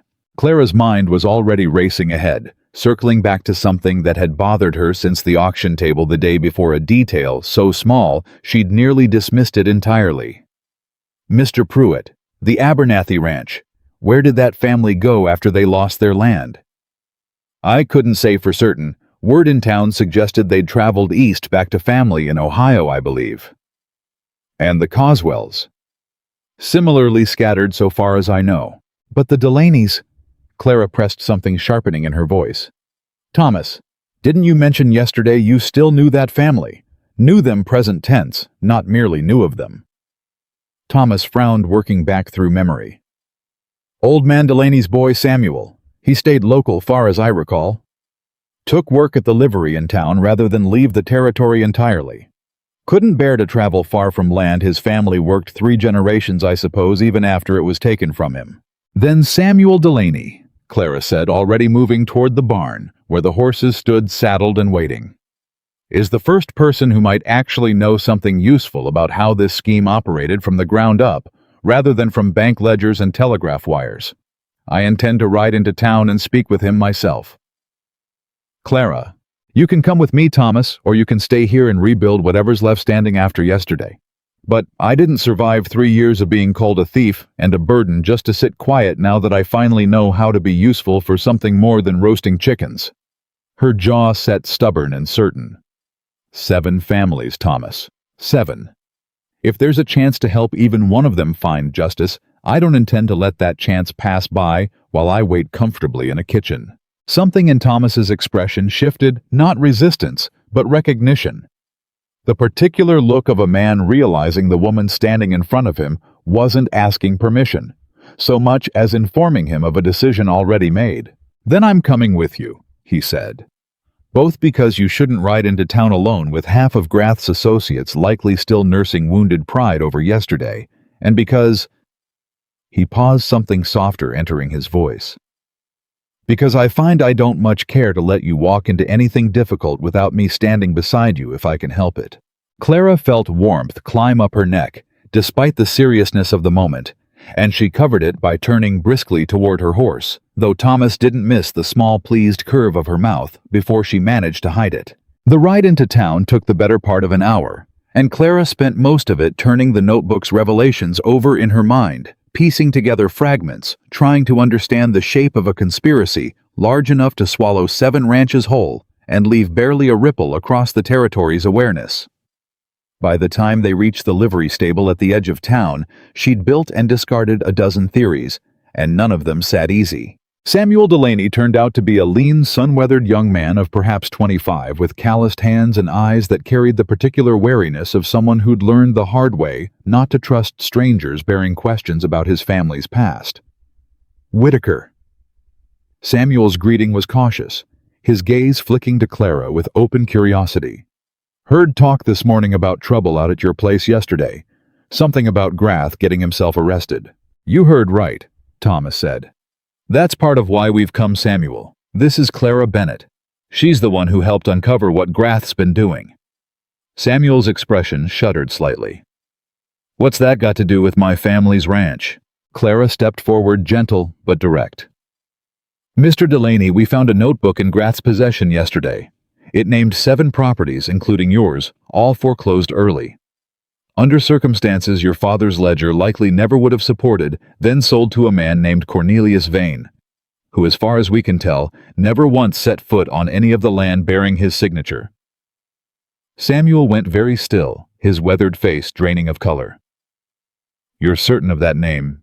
Certain, Thomas confirmed. I never told anyone this, Samuel said slowly, his voice dropping, glancing around the empty stable, as though the walls themselves might be listening, because nobody would have believed a grieving 20-year-old over a respected bank officer. But the week before my father's note came due early, a man came around asking questions about our water rights. Not Grath. Someone else. Older gentleman, well-dressed, arrived in a private carriage, introduced himself only as a business associate conducting a survey. Clara's pulse quickened. Did he give a name? Wouldn't say much of anything, truth be told. But I remember his driver when I brought their horses water mentioned. They were headed next to survey the Coswell place, then the Abernathy spread after that. Struck me odd at the time, a survey covering 3 separate ranches, all at once, all right before each of them fell into trouble with the bank inside the same season. But grief does strange things to a man's memory, and I never thought to speak on it, not until you two came asking today. Would you recognize this man again if you saw him? Thomas asked. Samuel considered, then nodded slowly. I believe I would. Had a distinctive way about him. Wore a signet ring, gold with some kind of bird engraved on it. Struck me as the sort of detail a man wears when he wants to be remembered by people he considers beneath his notice and forgotten by everyone else. Clara exchanged a sharp glance with Thomas. A signet ring. A bird engraving. Small enough detail, but the kind of thread that might unravel an entire scheme if pulled correctly. Mr. Delaney, Clara said carefully, would you be willing to share what you've told us with Mr. Pruitt, the Territorial Land Office Inspector currently investigating this matter? Your testimony could help recover not just your own family's land, but justice for 6 other families who lost everything the same way. Samuel's jaw worked, old grief and old fear warring visibly across his face. My father died 8 months after we lost that ranch, Mrs. Bennett. Doctor said it was his heart, but I've always believed it was something closer to a broken spirit that finally gave out. If there's a chance, any chance to make the people responsible for that answer for it, then yes, I'll speak whatever truth I know. They left the livery with Samuel's promise secured and a new thread to follow. And Clara felt the weight of the morning's revelations settling heavy across her shoulders, even as something like grim satisfaction burned alongside it. This was bigger than Silas Grath. Bigger possibly than anyone in that territory yet understood. They found Pruitt at the telegraph office, already deep in conversation with the local clerk, and his expression sharpened considerably when Clara relayed what Samuel Delaney had told them. A signet ring, Pruitt repeated slowly. Gold, with a bird engraving. He went very quiet for a long moment, something working behind his spectacled eyes. Mrs. Bennet, Mr. Whitaker, I believe I may know precisely who that describes, though I confess I'd hoped I was wrong. Who? Pruitt glanced around the office, lowering his voice, despite the relative privacy. Cornelius Ashford, a prominent land speculator based out of Denver with business interests spanning 3 territories. I've encountered his signet before at a land office function 2 years past, gold engraved with a hawk, quite distinctive, exactly as young Delaney described. I never had cause to suspect him of anything untoward. Man's reputation publicly is impeccable. Clara's breath caught. Ashford. That's not so different a name from Cornelius Vane. No, Pruitt agreed grimly. It is not. And I confess, Mrs. Bennet, that's precisely the sort of careless overconfidence a man builds after 2 years of never once being questioned. He likely never imagined anyone would look closely enough to notice the echo. Thomas's hands had curled into fists at his sides. This man's been sitting comfortable in Denver this whole time, letting Grath take all the local risk while he collected the real profit from 7 stolen ranches. If my suspicion proves accurate, yes, Pruitt said. Though suspicion alone won't secure a conviction, Mr. Whitaker. We'll need considerably more than a signet ring description and a young man's grief-clouded memory to bring formal charges against a man of Ashford's standing and resources. Then we get more, Clara said, steel in her voice. Grath's already talking to the sheriff, isn't he? Surely a man facing prison time might be persuaded to name whoever profited from his crimes, especially if it means the difference between serving his sentence alone or watching the man who used him get away clean while he pays the full price. Pruitt's eyebrows rose slightly, something like admiration crossing his face. That's precisely the leverage I intend to explore, Mrs. Bennet. Sheriff Dade mentioned this morning that Grath's resolve had already begun cracking overnight in that jail cell. A man facing real consequences alone tends to discover a great deal of willingness to share blame. They spent the remainder of that day gathering what threads they could. A visit to the sheriff's office where Dade confirmed Grath had indeed begun talking, dropping fragments of names and dates that all pointed increasingly toward Denver. A stop at the county records office where a search through old deed filings revealed a pattern of Ashford-adjacent shell companies purchasing grazing rights across the eastern range with suspicious regularity. And finally, as the afternoon wore toward evening, a telegraph Pruitt sent to a contact in Denver requesting discreet inquiry into Cornelius Ashford's recent movements and financial dealings. By the time Clara and Thomas finally rode back toward the ranch, as the sun dipped low and gold across the plains, exhaustion had settled deep into both of them. But beneath it ran something steadier.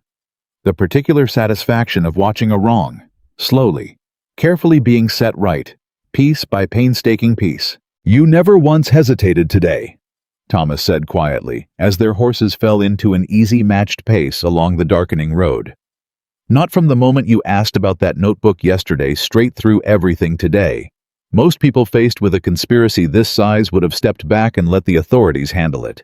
Most people, Clara said, haven't spent 3 years watching what happens when powerful men get to write the story, however, suits them best with nobody willing to stand up and say otherwise.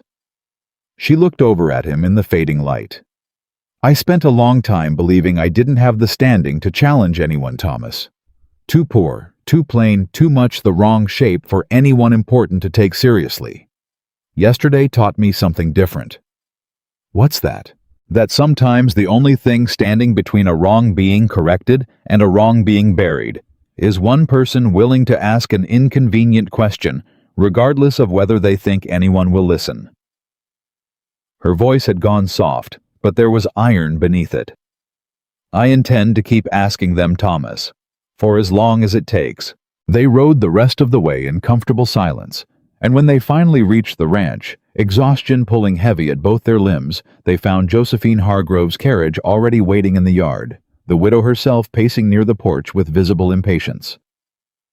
There you are, Josephine said, relief evident beneath her brisk tone. I've been waiting the better part of 2 hours.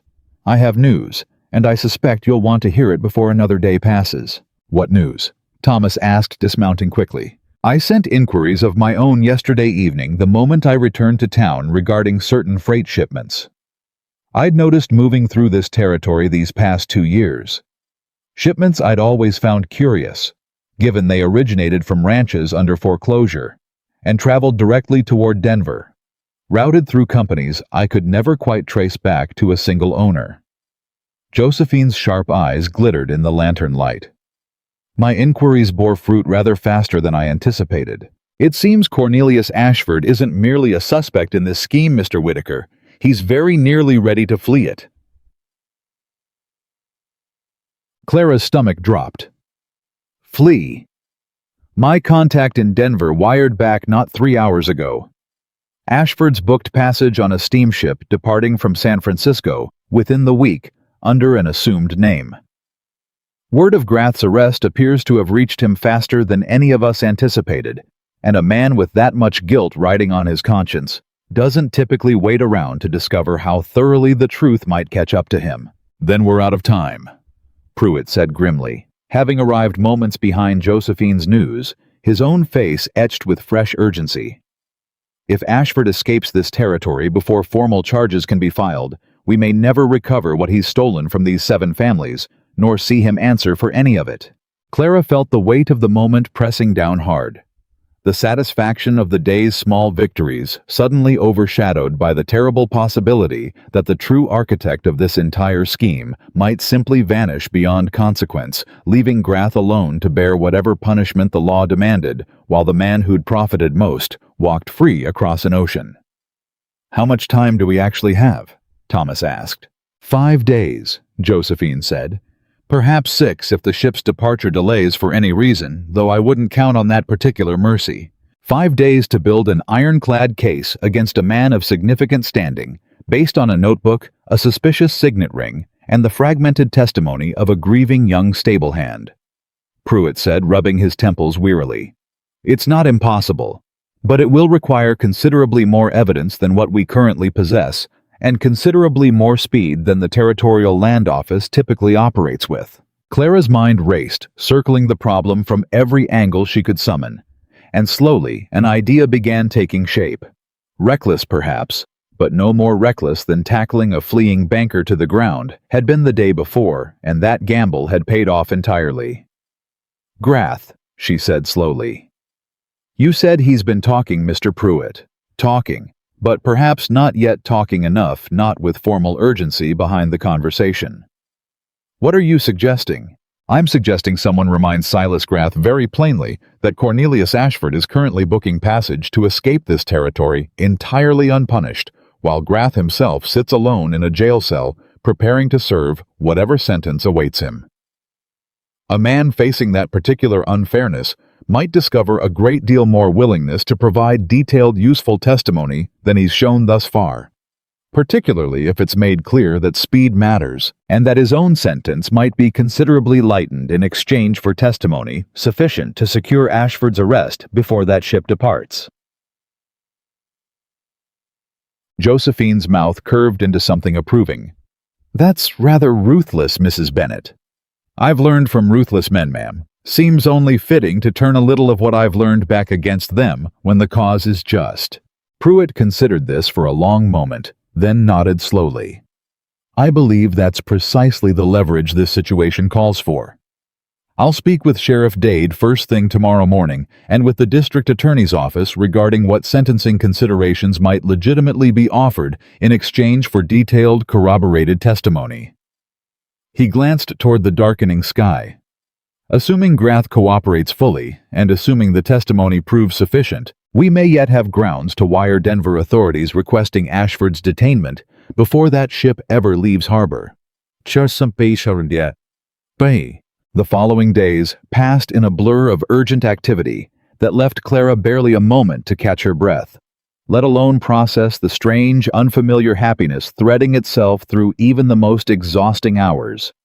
Happiness rooted in purpose, in being trusted, in standing shoulder to shoulder with people who valued exactly what she brought to a room rather than what she looked like standing in it. Grath, faced with the stark reality Clara had predicted, broke completely within a single day of pointed questioning from Sheriff Dade and the district attorney, providing detailed testimony that named Ashford explicitly as the scheme's true architect, described specific meetings, specific instructions, specific division of the stolen profits between them. Pruitt's telegraph to Denver authorities went out within hours, carrying enough sworn corroborated detail to secure an emergency warrant. Samuel Delaney's testimony, once formally recorded, matched Grath's account in every meaningful detail, and word soon spread that two more of the affected families the Coswells tracked down through careful inquiry to a small town some 60 miles distant, and eventually even the Abernathys located through a chain of letters and telegraphs that took the better part of 3 days, had come forward with their own fragments of memory, their own small damning details that gathered together, painted an unmistakable portrait of systematic theft dressed up as legitimate business. On the fourth day, as Clara stood in the kitchen, preparing a simple supper, too exhausted to attempt anything more elaborate after another long day spent gathering statements alongside Pruitt and Thomas, a rider came tearing up the drive at a pace that sent her heart straight into her throat. It was Josephine's driver, breathless, practically falling from his horse in his haste. "They've got him!" he gasped. Denver authorities took Ashford into custody this very morning, right off the docks, not 2 hours before that ship was set to depart. Clara's knees nearly buckled with the sudden release of tension she hadn't fully realized she'd been carrying. Thomas, who'd been repairing a length of fence nearby, dropped his tools entirely and crossed the yard in a few long strides, catching her by the shoulders, as though he understood without needing to be told exactly what those words meant to her. "It's over," he said softly, disbelief and relief warring in his voice. "Clara, it's actually over." "Not entirely," Clara managed, though her voice had gone thick with emotion. She hadn't expected to feel this fiercely. "There's still a trial ahead. Still restitution to be argued for those 7 families, still a great deal of work left before anyone can call this justice fully served. But the man responsible is in custody. The scheme's exposed. Grath's facing his own consequences, and Ashford won't escape his." Thomas's hands tightened gently on her shoulders. "That's more than any of those families had 4 days ago, Clara. That's more than I had 4 days ago, if I'm honest, before you walked into my kitchen and refused to accept the world simply as it was handed to you." Clara looked up at him, and something in the moment, the exhaustion, the relief, the accumulated weight of everything they'd fought through together these past several days, made the careful distance she'd maintained since that first lantern-lit night finally quietly dissolve. "I didn't do this alone, Thomas." "No," he agreed, his voice dropping lower, something tender and unguarded moving across his features. "But I don't believe any of it happens at all without you standing at the center of it. Without you asking the question nobody else thought to ask. Without you holding your ground when a man twice your speed tried to run past you toward a horse." Clara laughed, unexpected and a little wet with emotion. "I believe I've told this story rather less flatteringly to myself these past few nights. Mostly, I remember how badly my cheek hurt afterward." "I remember how brave you were," Thomas said simply. "I don't imagine I'll forget it, not for the rest of my life." The words hung between them, weighted with something neither had quite named aloud, and for a long moment, standing in the golden light of a Montana evening, with the news of justice finally properly served, settling warm between them, Clara Bennett allowed herself fully, and without reservation, to hope not just for a ranch saved, not just for 7 families finally seeing wrongs corrected, but for something entirely her own, something she'd stopped believing she deserved somewhere across 3 hard years and 1,000 small cruel judgments. Josephine's driver cleared his throat pointedly from a respectful distance, breaking the moment with visible reluctance. "Beg pardon. There's more if you'll allow it. Mrs. Hargrove asked me to tell you both there's to be a formal hearing in town 3 days from now regarding restitution for the affected families and regarding the disposition of properties Ashford's scheme improperly seized. She thought you'd both want to attend." "We'll be there," Thomas said, though his eyes hadn't left Clara's face. "There's one more matter, Mrs. Bennett," the driver added almost as an afterthought. "Mrs. Hargrove wanted you informed directly before the hearing, so it wouldn't come as a surprise in front of the whole town. Seems word of what happened out here has traveled considerably faster and considerably further than any of us anticipated. There's talk in 3 separate territorial newspapers already, and Mrs. Hargrove says folks as far as Helena are asking after the woman who tackled a fleeing bank officer to save a rancher's home. Alright. Clara felt heat rush to her face, equal parts mortification and something she couldn't quite name. I never intended to become a subject for newspapers. Perhaps not. The driver said, a small, respectful smile tugging at his mouth. But it seems the newspapers intend to make you one regardless, ma'am. Mrs. Hargrove's words, not mine. She says you'd best prepare yourself, because a story this remarkable rarely stays contained to just one small corner of one small territory for very long. He rode off into the deepening evening, leaving Clara and Thomas standing together in the settling dusk, the weight of everything that had happened these past several days pressing down alongside something lighter.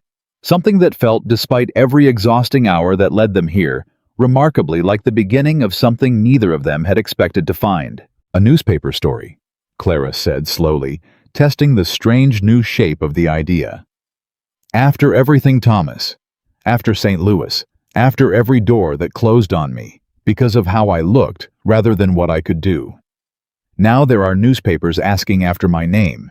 Seems to me, Thomas said gently, the world's finally catching up to what I already knew. The moment you walked into my kitchen with that white apron you'd sewn yourself, certain you understood opportunity better than the plate of chickens sitting in front of you.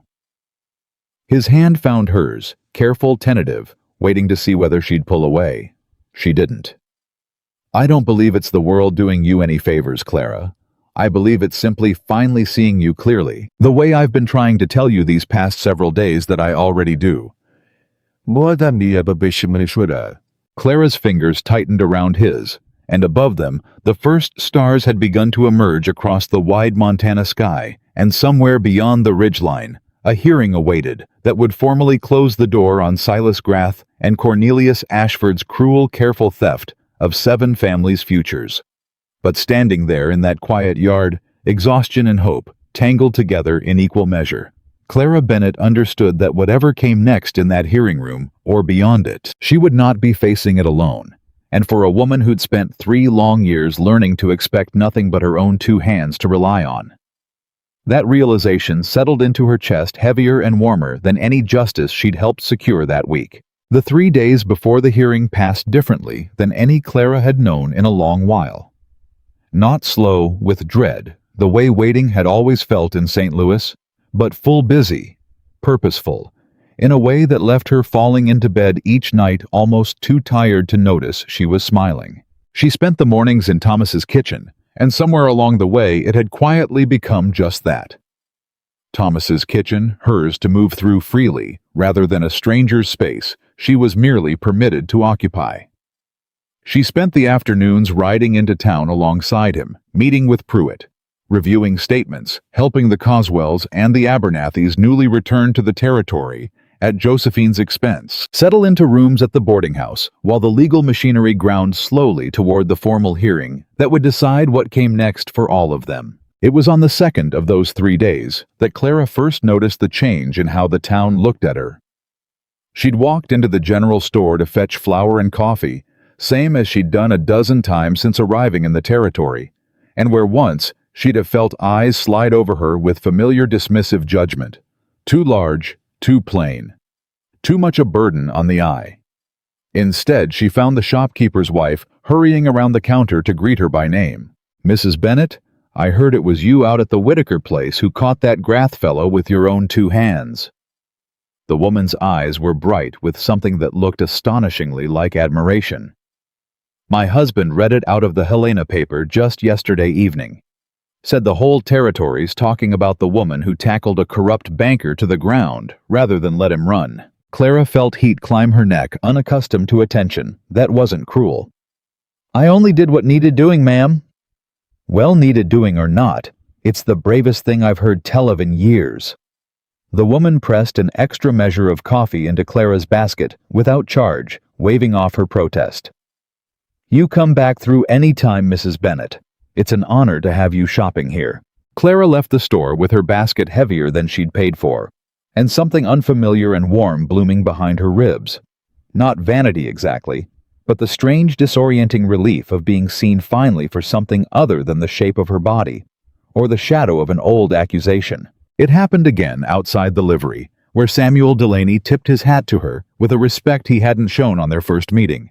And again outside the church where the Reverend's wife stopped her to say she'd been praying for the families whose land had been stolen, and that she credited Clara's courage alongside the Lord's mercy for the fact that justice had finally come calling. By the time she and Thomas rode back toward the ranch that evening, Clara had gone mostly quiet, turning the day over in her mind with a kind of careful disbelief.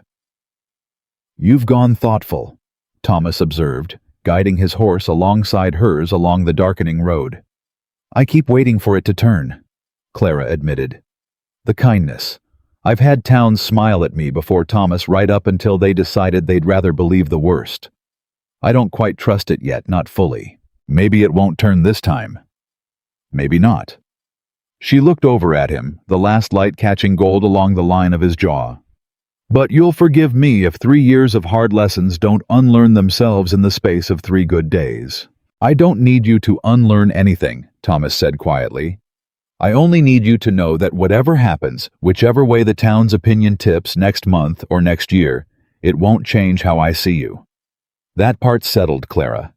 Has been for longer than I've had the courage to say out loud." Clara's breath caught, and for a moment neither of them said anything further, the quiet between them thick with everything still unspoken. Everything both of them seemed to be circling closer to with each passing day, neither quite brave enough yet to close the final distance. The hearing itself convened on a bright cold morning in the territorial courthouse, a modest building that had rarely in its short history seen a crowd large enough to spill out onto the front steps. And yet that was precisely the scene Clara and Thomas found upon arriving wagons and horses, crowded along every available post, townsfolk and curious travelers alike pressing close to catch whatever word might filter out from inside. "Seems half the territory's turned out," Thomas murmured, helping Clara down from the wagon. "Seems half the territory's curious whether the story in the papers holds up against the woman standing in front of them," Clara said dryly, though her pulse had quickened considerably at the size of the crowd. Inside the courtroom was packed tight, every bench filled, latecomers lining the walls 3 deep. Judge Elias Cormack, a stern, silver-haired man with a reputation for exacting fairness, presided from the bench with the tired patience of a man who understood the significance of the day, even as he clearly wished for its swift and orderly conclusion. Silas Grath sat at the defendant's table, thinner than Clara remembered, from only days before his once immaculate composure entirely stripped away, replaced by the hollow, defeated posture of a man who'd finally run out of angles to play. Beside him, under separate but related charges, sat a man Clara had never seen in person before. Silver-haired, still dressed with careful, expensive precision. Despite his circumstances, a gold signet ring catching the courtroom light on his right hand. Cornelius Ashford looked exactly like a man accustomed to controlling every room he entered, visibly unsettled to find himself for the first time in longer than he likely cared to admit, entirely unable to control this one. The proceedings unfolded across the better part of the day. Pruitt presented the Territorial Land Office's findings with methodical precision. Sheriff Dade testified to Grath's confession and the physical evidence recovered. Samuel Delaney spoke, his voice steady, despite visible emotion, describing the well-dressed stranger with the hawk signet who'd surveyed his family's land mere days before their foreclosure notice arrived. The Coswells and the Abernathys each gave their own accounts, painful and precise, of watching everything they'd built stripped away by a scheme they'd never once suspected until strangers from another ranch arrived asking careful questions. And then, near the middle of the afternoon, Judge Cormack called Clara Bennett to testify. She rose from her seat beside Thomas with her chin high, despite the flutter of nerves in her stomach, aware of every eye in that packed courtroom following her progress toward the witness stand. The same kind of scrutiny that had once made her want to disappear into the walls of a St. Louis parlor, transformed now into something she found she could stand beneath without flinching. "Mrs. Bennett," Judge Cormack said not unkindly, "I understand you were instrumental in uncovering the fraud at the center of these proceedings. I'd ask you to describe in your own words the events of the day in question." Clara told it plainly. The courier's suspicious timing, the notebook Grath had guarded so carefully, his attempted flight and her decision to stand in his path rather than let him escape. She left out none of it, not the fear, not the physical struggle, not the bruise that had colored half her face purple for the better part of a week afterward. "And what led you," Cormac asked when she'd finished, "to question the timing of that courier's arrival, when no one else at that table had thought to—" Clara considered the question a long moment before answering, aware that her answer mattered beyond this single case, beyond even the 7 families whose futures hung on this hearing's outcome. "Your Honor, I've spent a good portion of my life being underestimated. People look at a woman my size and they decide before I've said a single word that I'm slow or simple or unworthy of real attention. I learned out of necessity to watch closely to notice what other folks walk right past, because paying attention was often the only advantage available to me in rooms where I wasn't otherwise expected to matter." Her voice steadied, grew stronger. "I didn't question that courier because I'm cleverer than anyone else in that yard, Your Honor. I questioned him because I've spent years learning to look past what people expect me to see, and that habit served this territory well this time." A murmur moved through the courtroom, and Clara caught sight of Josephine Hargrove seated near the front, dabbing discreetly at her eyes with a lace handkerchief, and Thomas watching from the gallery, with an expression of such open, unguarded pride that Clara nearly lost her composure entirely. The defense, such as it was, offered little meaningful challenge. Grath's attorney attempted briefly to characterize Clara's testimony as embellished, the exaggeration of a woman eager for attention. But the attempt collapsed almost immediately beneath the weight of corroborating testimony from Pruitt Josephine Caldwell and half a dozen other witnesses who'd stood in that yard and seen exactly what Clara described with their own eyes. Ashford's attorney fared little better, attempting to argue his client had been entirely unaware of Grath's specific methods, merely a distant investor uninvolved in day-to-day operations. An argument that crumbled entirely, once Grath given the choice between loyalty to a man who'd have let him hang alone and honesty that might soften his own sentence, finally fully confirmed every detail of Ashford's direct involvement, down to the specific instructions given for each of the 7 foreclosures. By the time Judge Cormac called for closing statements, the outcome felt to everyone crowded into that courtroom like a foregone conclusion. "This court," Cormac said once the final arguments had concluded, his voice carrying the weight of a man who took no particular pleasure in judgment, but understood its necessity, "finds substantial, corroborated evidence of a coordinated scheme to defraud 7 ranching families across this territory, through falsified debt, documentation, manipulated foreclosure timelines, and fraudulent resale of stolen properties for personal enrichment." He turned first to Grath. "Mr. Grath, your position of trust as a bank officer makes your betrayal of that trust particularly egregious. However, this court also recognizes your cooperation once confronted in providing testimony essential to uncovering the full scope of this conspiracy testimony, without which Mr. Ashford's involvement might never have been fully established." Grath's shoulders sagged, some mixture of relief and shame crossing his gaunt face. "You are sentenced to 8 years imprisonment with the possibility of reduced term contingent upon continued cooperation with any further investigation this scheme may yet require." Ashford's face, by contrast, had gone rigid with barely contained fury as Cormac turned toward him next. "Mr. Ashford, the evidence before this court establishes you as the primary architect of a scheme that destroyed 7 families' livelihoods for personal profit, employing false identities, coordinated fraud, and the willing corruption of a trusted financial officer to achieve your ends. This court finds no mitigating circumstance sufficient to soften the severity of that betrayal." The courtroom held its breath. "You are sentenced to 15 years imprisonment, and this court further orders full restitution to each of the 7 affected families calculated at current market value for the properties in question to be drawn from your seized assets effective immediately." The courtroom erupted not into chaos, but into something closer to collective disbelieving relief. A low roar of murmured astonishment and scattered applause that Judge Cormac allowed to run its course for several long moments before finally calling the room back to order. Ashford was led from the courtroom in restraints, his careful composure entirely abandoned, now muttering something venomous under his breath that Clara couldn't quite catch and didn't particularly care to.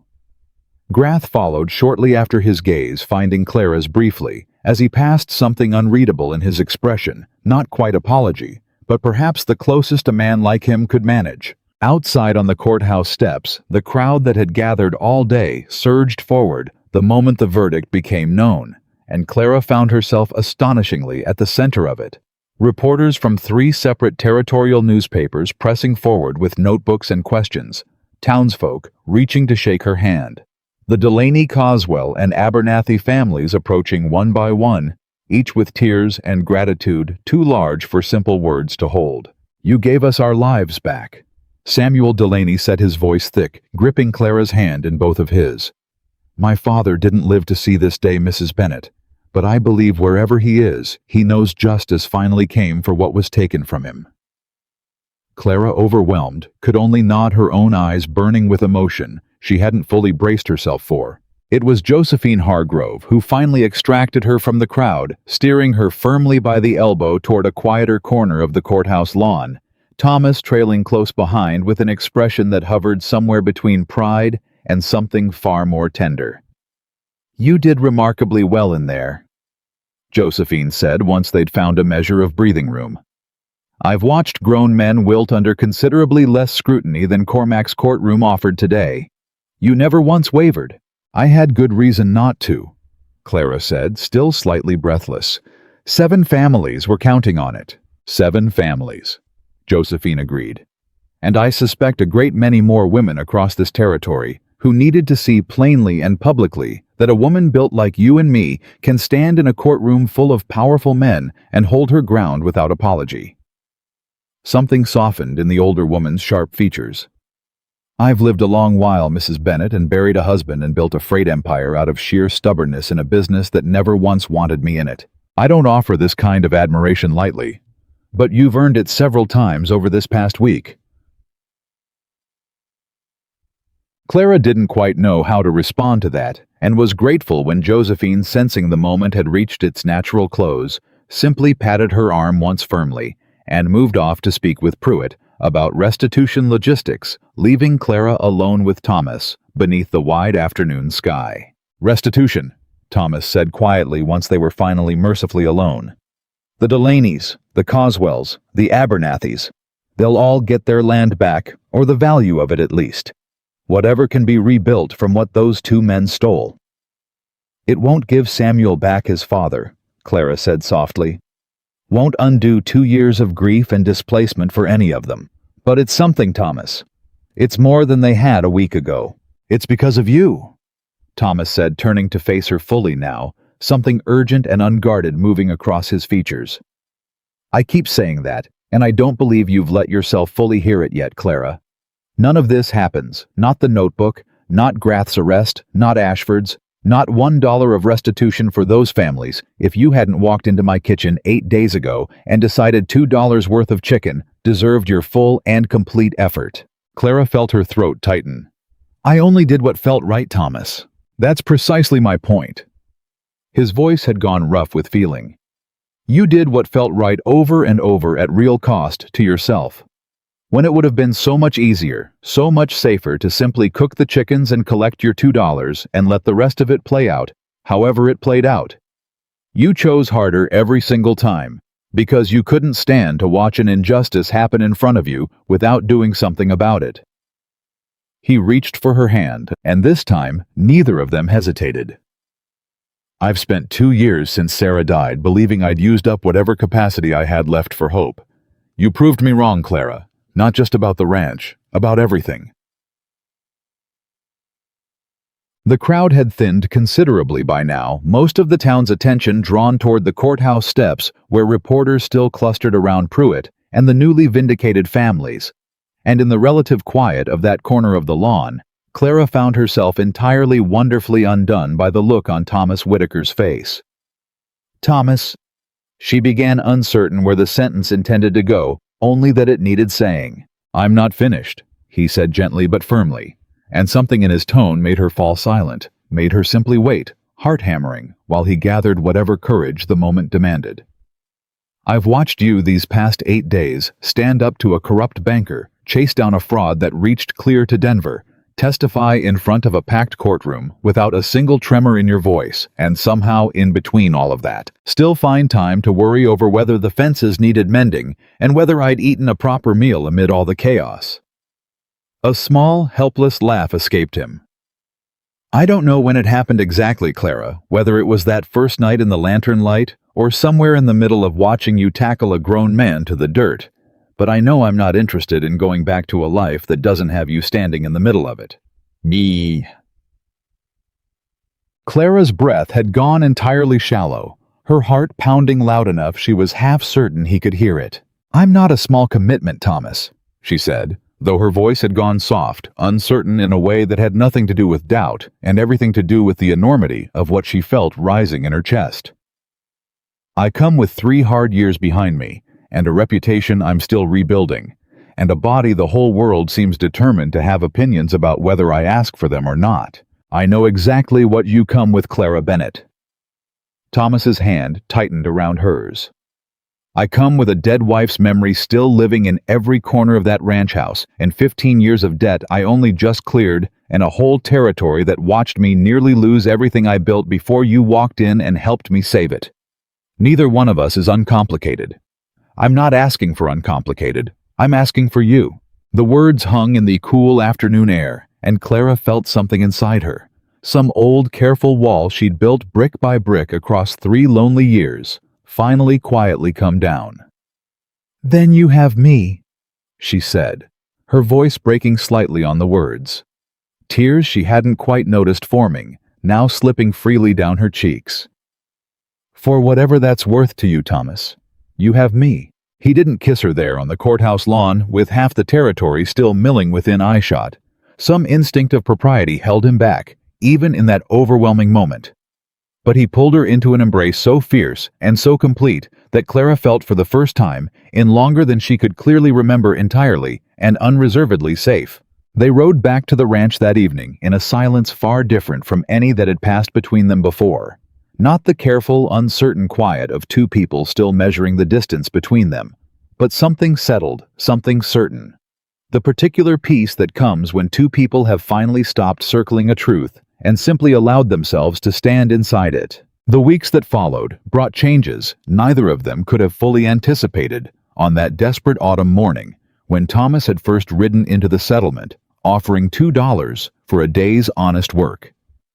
Restitution proceedings moved forward under Pruitt's careful oversight, and within a month, the Delaney Coswell and Abernathy families each held clear title to land restored, or its equivalent value, their futures no longer shadowed by the theft that had nearly erased them from the territory's memory entirely. Josephine Hargrove made good on her promised partnership, and Thomas's ranch expanded its grazing operations under an arrangement that secured both his herds and her freight lines against the kind of precarious uncertainty that had nearly cost him everything. Edward Caldwell, before departing back toward Chicago, left standing instructions with the local bank, now under new, more carefully vetted management, establishing a modest fund intended to assist any future rancher facing predatory foreclosure, named without any of them quite expecting it, the Bennett Whitaker Fund for Agricultural Justice. "I never asked for my name on anything," Clara protested the day the paperwork arrived, confirming the fund's official designation. "I know you didn't," Thomas said, unable to fully hide his amusement. Caldwell insisted, said something about honoring the woman whose sharp eyes and sharper nerve saved this territory a great deal of grief it might otherwise never have caught. I believe his exact words were that you'd earned considerably more than $2 for your trouble, and this was the smallest possible correction he could think to make. Clara laughed at that. Properly laughed, the kind of unguarded sound that had become steadily more frequent across the weeks since the hearing, as though something in her had finally remembered how joy was supposed to feel without suspicion trailing close behind it. The town's regard for her only continued to deepen as the season turned. The same shopkeeper's wife who'd first greeted her with startled admiration now counted her a regular friend. The Reverend asked her with careful humility whether she might consider sharing her cooking knowledge with the church's charitable kitchen feeding families, still recovering from the territory's hard winters. Even Reeves the gruff, tobacco-stained buyer who'd once laughed off Thomas's protests at that first fateful lunch, took to stopping by the ranch on occasion, ostensibly to discuss grazing arrangements. Though Clara suspected the real draw had rather more to do with whatever she happened to be cooking that particular afternoon. It was on a crisp morning in late autumn, nearly 2 months after that first desperate ride to hire her for 25 chickens, that Thomas found Clara in the kitchen. Once more, elbow-deep in flour, humming softly to herself, in a way he'd noticed had become common these past weeks, though she seemed entirely unaware of the habit herself. "You're happy," he observed, leaning against the doorframe, watching her with the same quiet wonder he'd carried since that very first morning. "I am," Clara agreed, not looking up from her work. "It's a strange thing, Thomas, to realize how long it's been since I let myself simply be happy without waiting for the other shoe to drop, without bracing for whatever cruelty might be waiting around the next corner." "No more bracing," Thomas said, crossing the kitchen to stand beside her. "Not on this ranch, not with me." Clara set down her rolling pin, turning to face him fully, flour dusting her hands and forearms exactly as it had that very first day. "I believe you mean that." "I do." He reached into his coat pocket, and Clara's breath caught at the small velvet box he produced, worn slightly at the corners, clearly carried close for longer than a single morning. "I've had this ring longer than I probably should admit to. Been waiting for the right moment, though. I confess I'm not entirely certain such a thing exists. So I've decided this morning, standing in this kitchen, where everything between us truly began, is as right a moment as I'm ever likely to find." Clara's hands had gone still, her heart hammering loud enough she was certain he could hear it across the small distance between them. "Clara Bennett." Thomas's voice had gone thick with emotion he no longer bothered trying to hide. "You walked into my kitchen 8 weeks ago as a woman the whole world had told her worth couldn't exceed $2 a day. You leave it now if you'll have me as the woman who saved 7 families, exposed a conspiracy that reached clear to Denver. And somewhere in between all of that, without either of us quite noticing when it happened, became the single most essential part of my life. I'm not asking you to be my cook anymore, Clara. I'm asking you to be my wife." Clara felt tears rising unstoppable now, and didn't bother fighting them. "Thomas Whitaker, if you'd asked me 2 months ago whether a man like you could ever look at a woman like me and see anything worth keeping, I'd have told you plainly you were mistaken." Her voice broke slightly, then steadied. "I don't intend to make that same mistake about myself twice. Yes, 1,000 times yes." So, he kissed her, then finally fully in the warm, flour-dusted kitchen where everything between them had first quietly begun. And Clara Bennett, a woman the world had spent 3 long years trying to convince, was too much of everything except worthy felt in that single unhurried moment, every old wound finally completely healed over. Their wedding took place 3 weeks later in the small church at the edge of town, and the crowd that gathered to witness it filled every pew and spilled out onto the churchyard. Beyond Josephine Hargrove, seated proudly near the front, dabbing at her eyes without any pretense of composure this time. Harold Pruitt returned specially from the capital for the occasion, beaming with unabashed pride. Samuel Delaney and the Coswell and Abernathy families, whose restored lives stood as living testament to everything Clara's courage had helped secure, and half the town besides, drawn by genuine affection for a woman who had, in the span of a single remarkable season, transformed from an overlooked stranger into one of the territory's most celebrated citizens. Clara wore a simple dress of pale blue sewn by her own careful hands, exactly as she'd sewn the white apron that had first carried her into Thomas Whitaker's kitchen.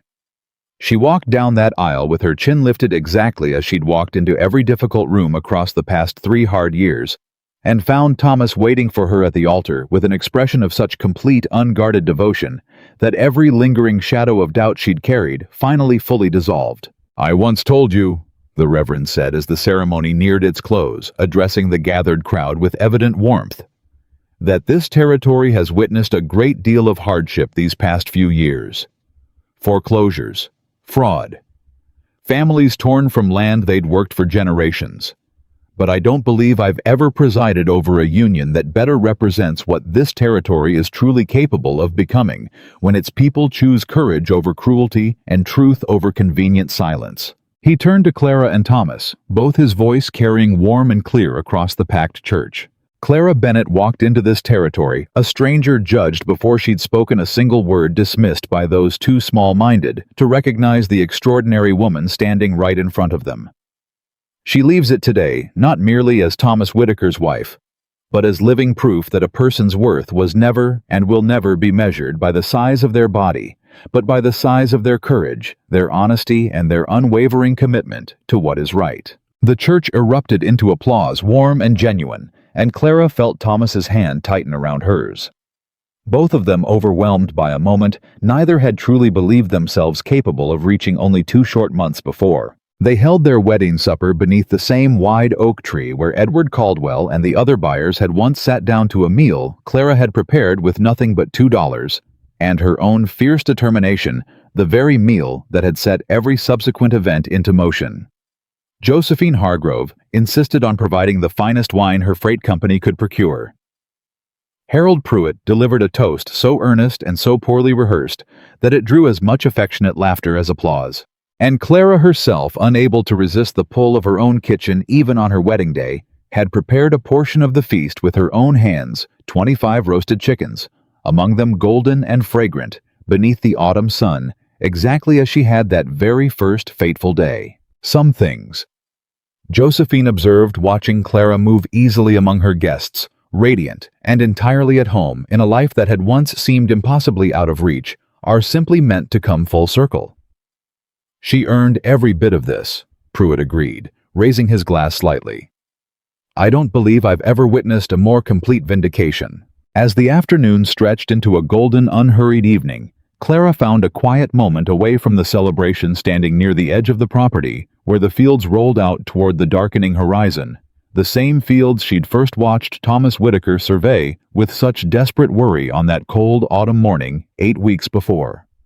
Thomas found her there, as she'd somehow known he would, and slipped his arm around her without a word, both of them simply standing together, watching the last light fade across land that had very nearly been lost, and now stood secure and thriving as the foundation for everything still to come. "Do you ever think about it?"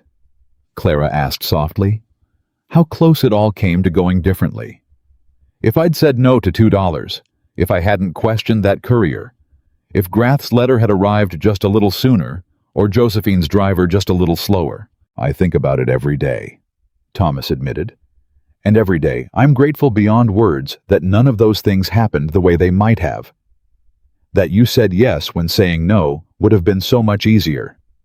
That you noticed what everyone else walked right past.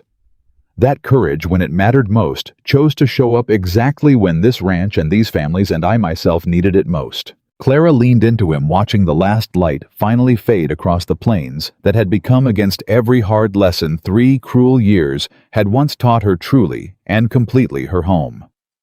"They called me too big to matter once," she said quietly. "Too plain, too slow, too much of everything the world decided it didn't want. I spent so long believing them, Thomas, that I nearly forgot what it felt like to believe anything different about myself." And now, Clara turned to face him fully, the last golden light catching in her eyes, steady and certain, and entirely unashamed of the space she'd fought so hard to claim in this world. "Now I know the truth," she said, her voice carrying clear and unwavering across the quiet evening air. "A person's worth was never about the space they take up in a room.